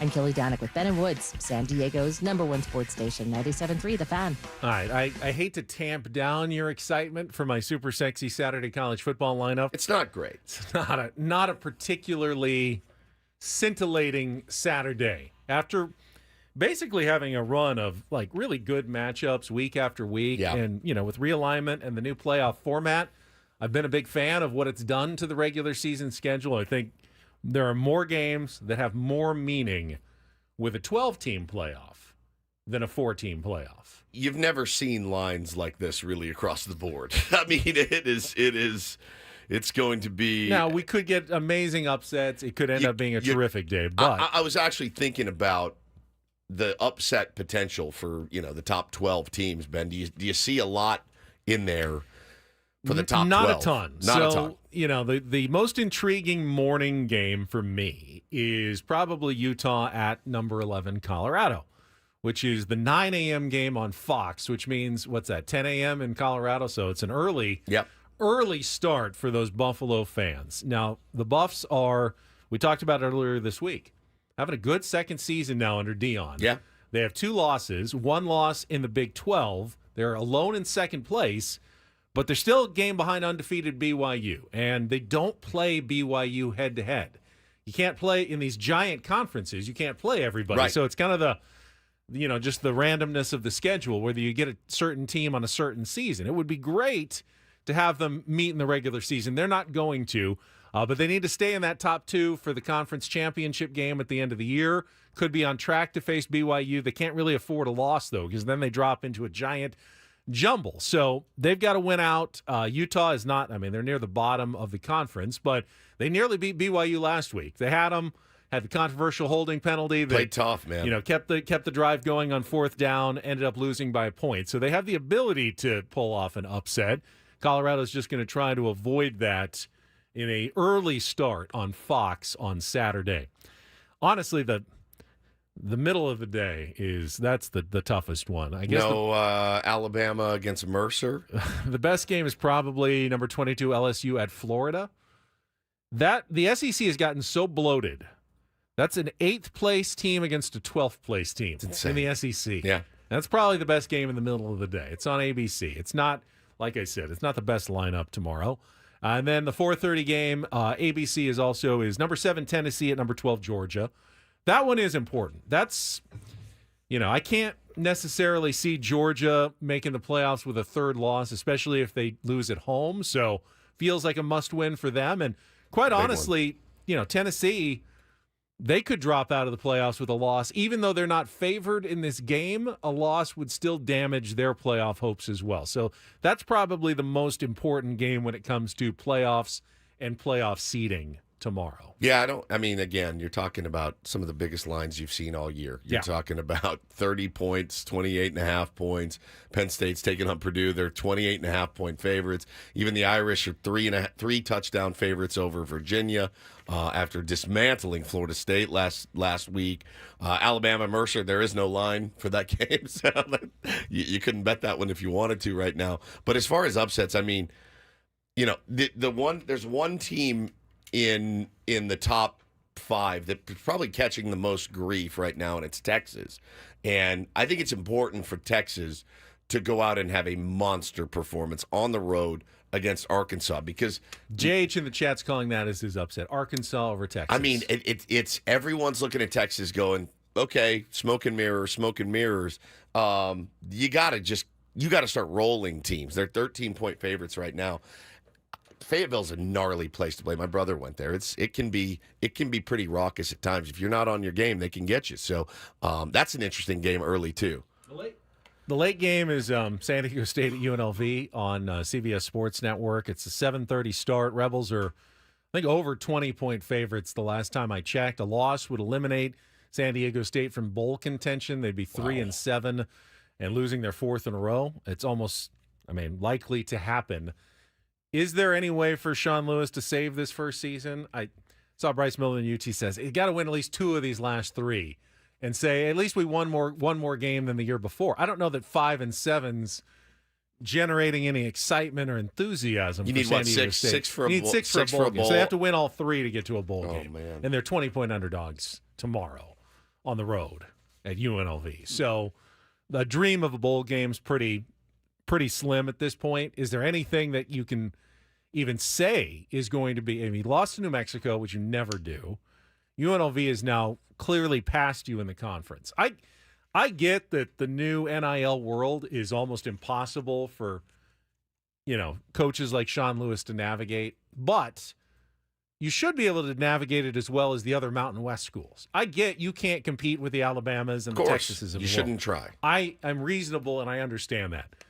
There's no reason you shouldn't be able to compete with the UNLVs and Boise States, Nevada. Your Mountain West opponents don't have more resources than you do. Maybe Boise State has a little bit, but for football, San Diego State needs to at least be a dominant team, regularly getting to the Mountain West Conference championship game. Playing in the bottom of the Mountain West is unacceptable. Every coach gets a grace period. Takes a little while to institute your system, your culture, whatever. Get a couple of your guys. But you get your guys, they can leave in 1 year now with sure. NIL. You're starting from scratch essentially every season. They need to turn this around pretty quickly. Paulie, is it weird to hear him read the sexy college football picks and not do it in Papa Roach voice? Arkansas versus Texas. Like you did last Utah, week. Colorado. LSU at Florida. I just better don't last quite have week. It was. Well, I had it in my ears. Well, that can be arranged. We have 10 minutes, so We don't need to do it again. It's not. I don't want to be sounding like you at the end of this show. No, God, man, I can't believe I made it through this whole show. Now my sound voice better. sounds pretty good right now. It does. It's like I fought through it. You've improved over the course of the show. Sorry, it was so bad earlier. Did not feel good. Does sound much better now. I feel better. Probably because the work week is coming to an end. There we go. LSU at Florida. This is my last resort. She's such a gem. Arkansas at Texas. Oh, yes. We're not going to do this every. I don't want to make this a thing. I would love to do this I every really week. don't want to make this a thing. I think that this point, Tennessee at Georgia. he says I don't want to make it a thing. He launches right back into some more. Papa Roach's college football picks by Ben Higgins. That is just the greatest thing. It's so organic, and you could have never planned it. No. I couldn't have never, ever sat in my office and go, what would be Really, really funny. Ben doing the best picks in Papa Roach voice. When's that concert? Soon? Later? I forget when they announced it. They announced it last Friday. Probably still a little ways away. But I don't know when the actual show is at Gallagher Square. They need to have you bring them up. Speaking of Gallagher Square, we talked about it yesterday, the changes coming to the Western Metal Supply Company, the renderings that came out. I saw a quote from Eric Grupner that I actually liked. Said, "We never want Petco Park to look like it's more than 5 years old." I love that. So that's a great philosophy. You know, I think it's a challenge, you know. I mean, it's going to get harder and harder as any building ages to keep it looking fresh. But I thought, well, that's a good way to phrase it. You know what? We're going to look around the ballpark every year. And if anything's looking like it's starting, all right, it looks like it's about 7, 8 years old.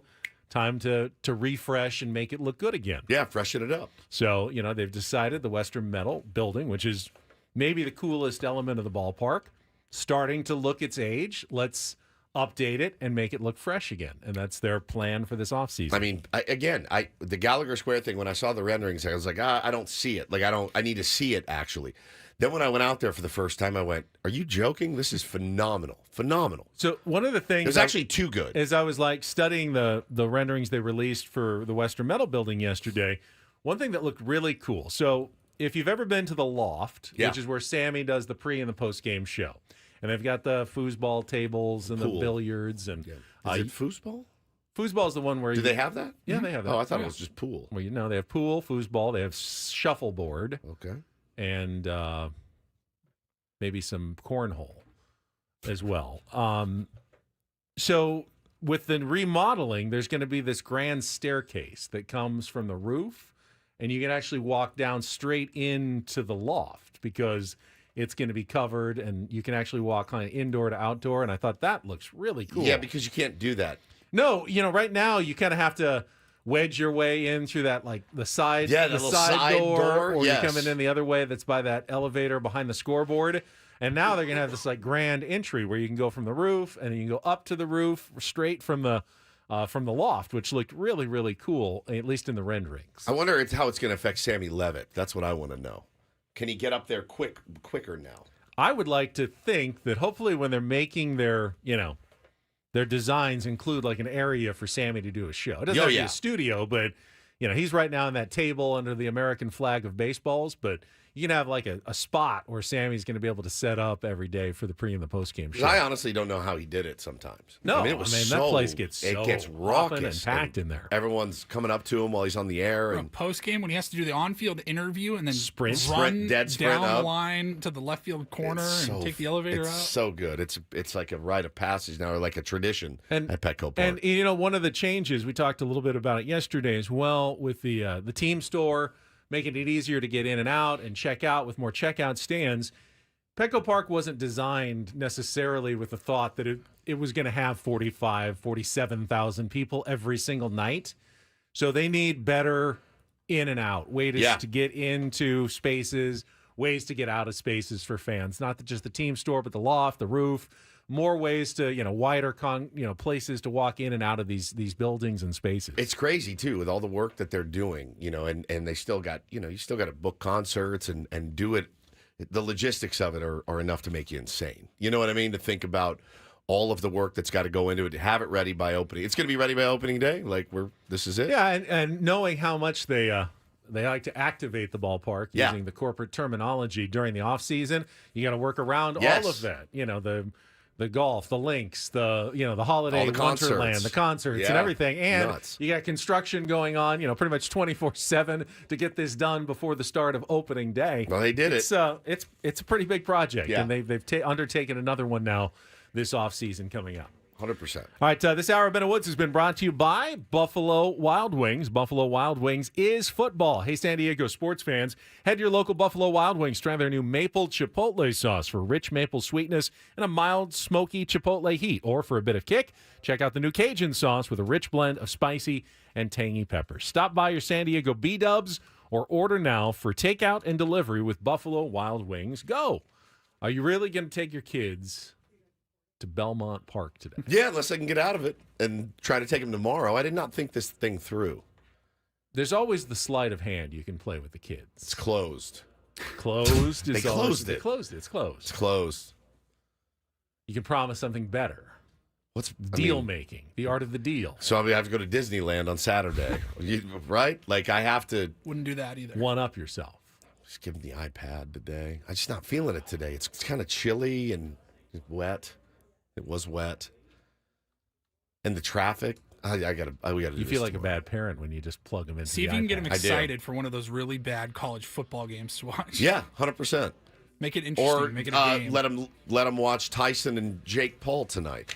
There you go. Yeah, if you guys will just come home and be quiet. But Bo could interview Tyson. Yep. Get him some boxing gloves. No, we have those. All right, we're wrapping it up. Woodsy's on his way out. Annie and Elston on their way in. Everybody have a great weekend. For Paulie and Woods, I'm Ben on San Diego's #1 sports station, 97.3 The Fan.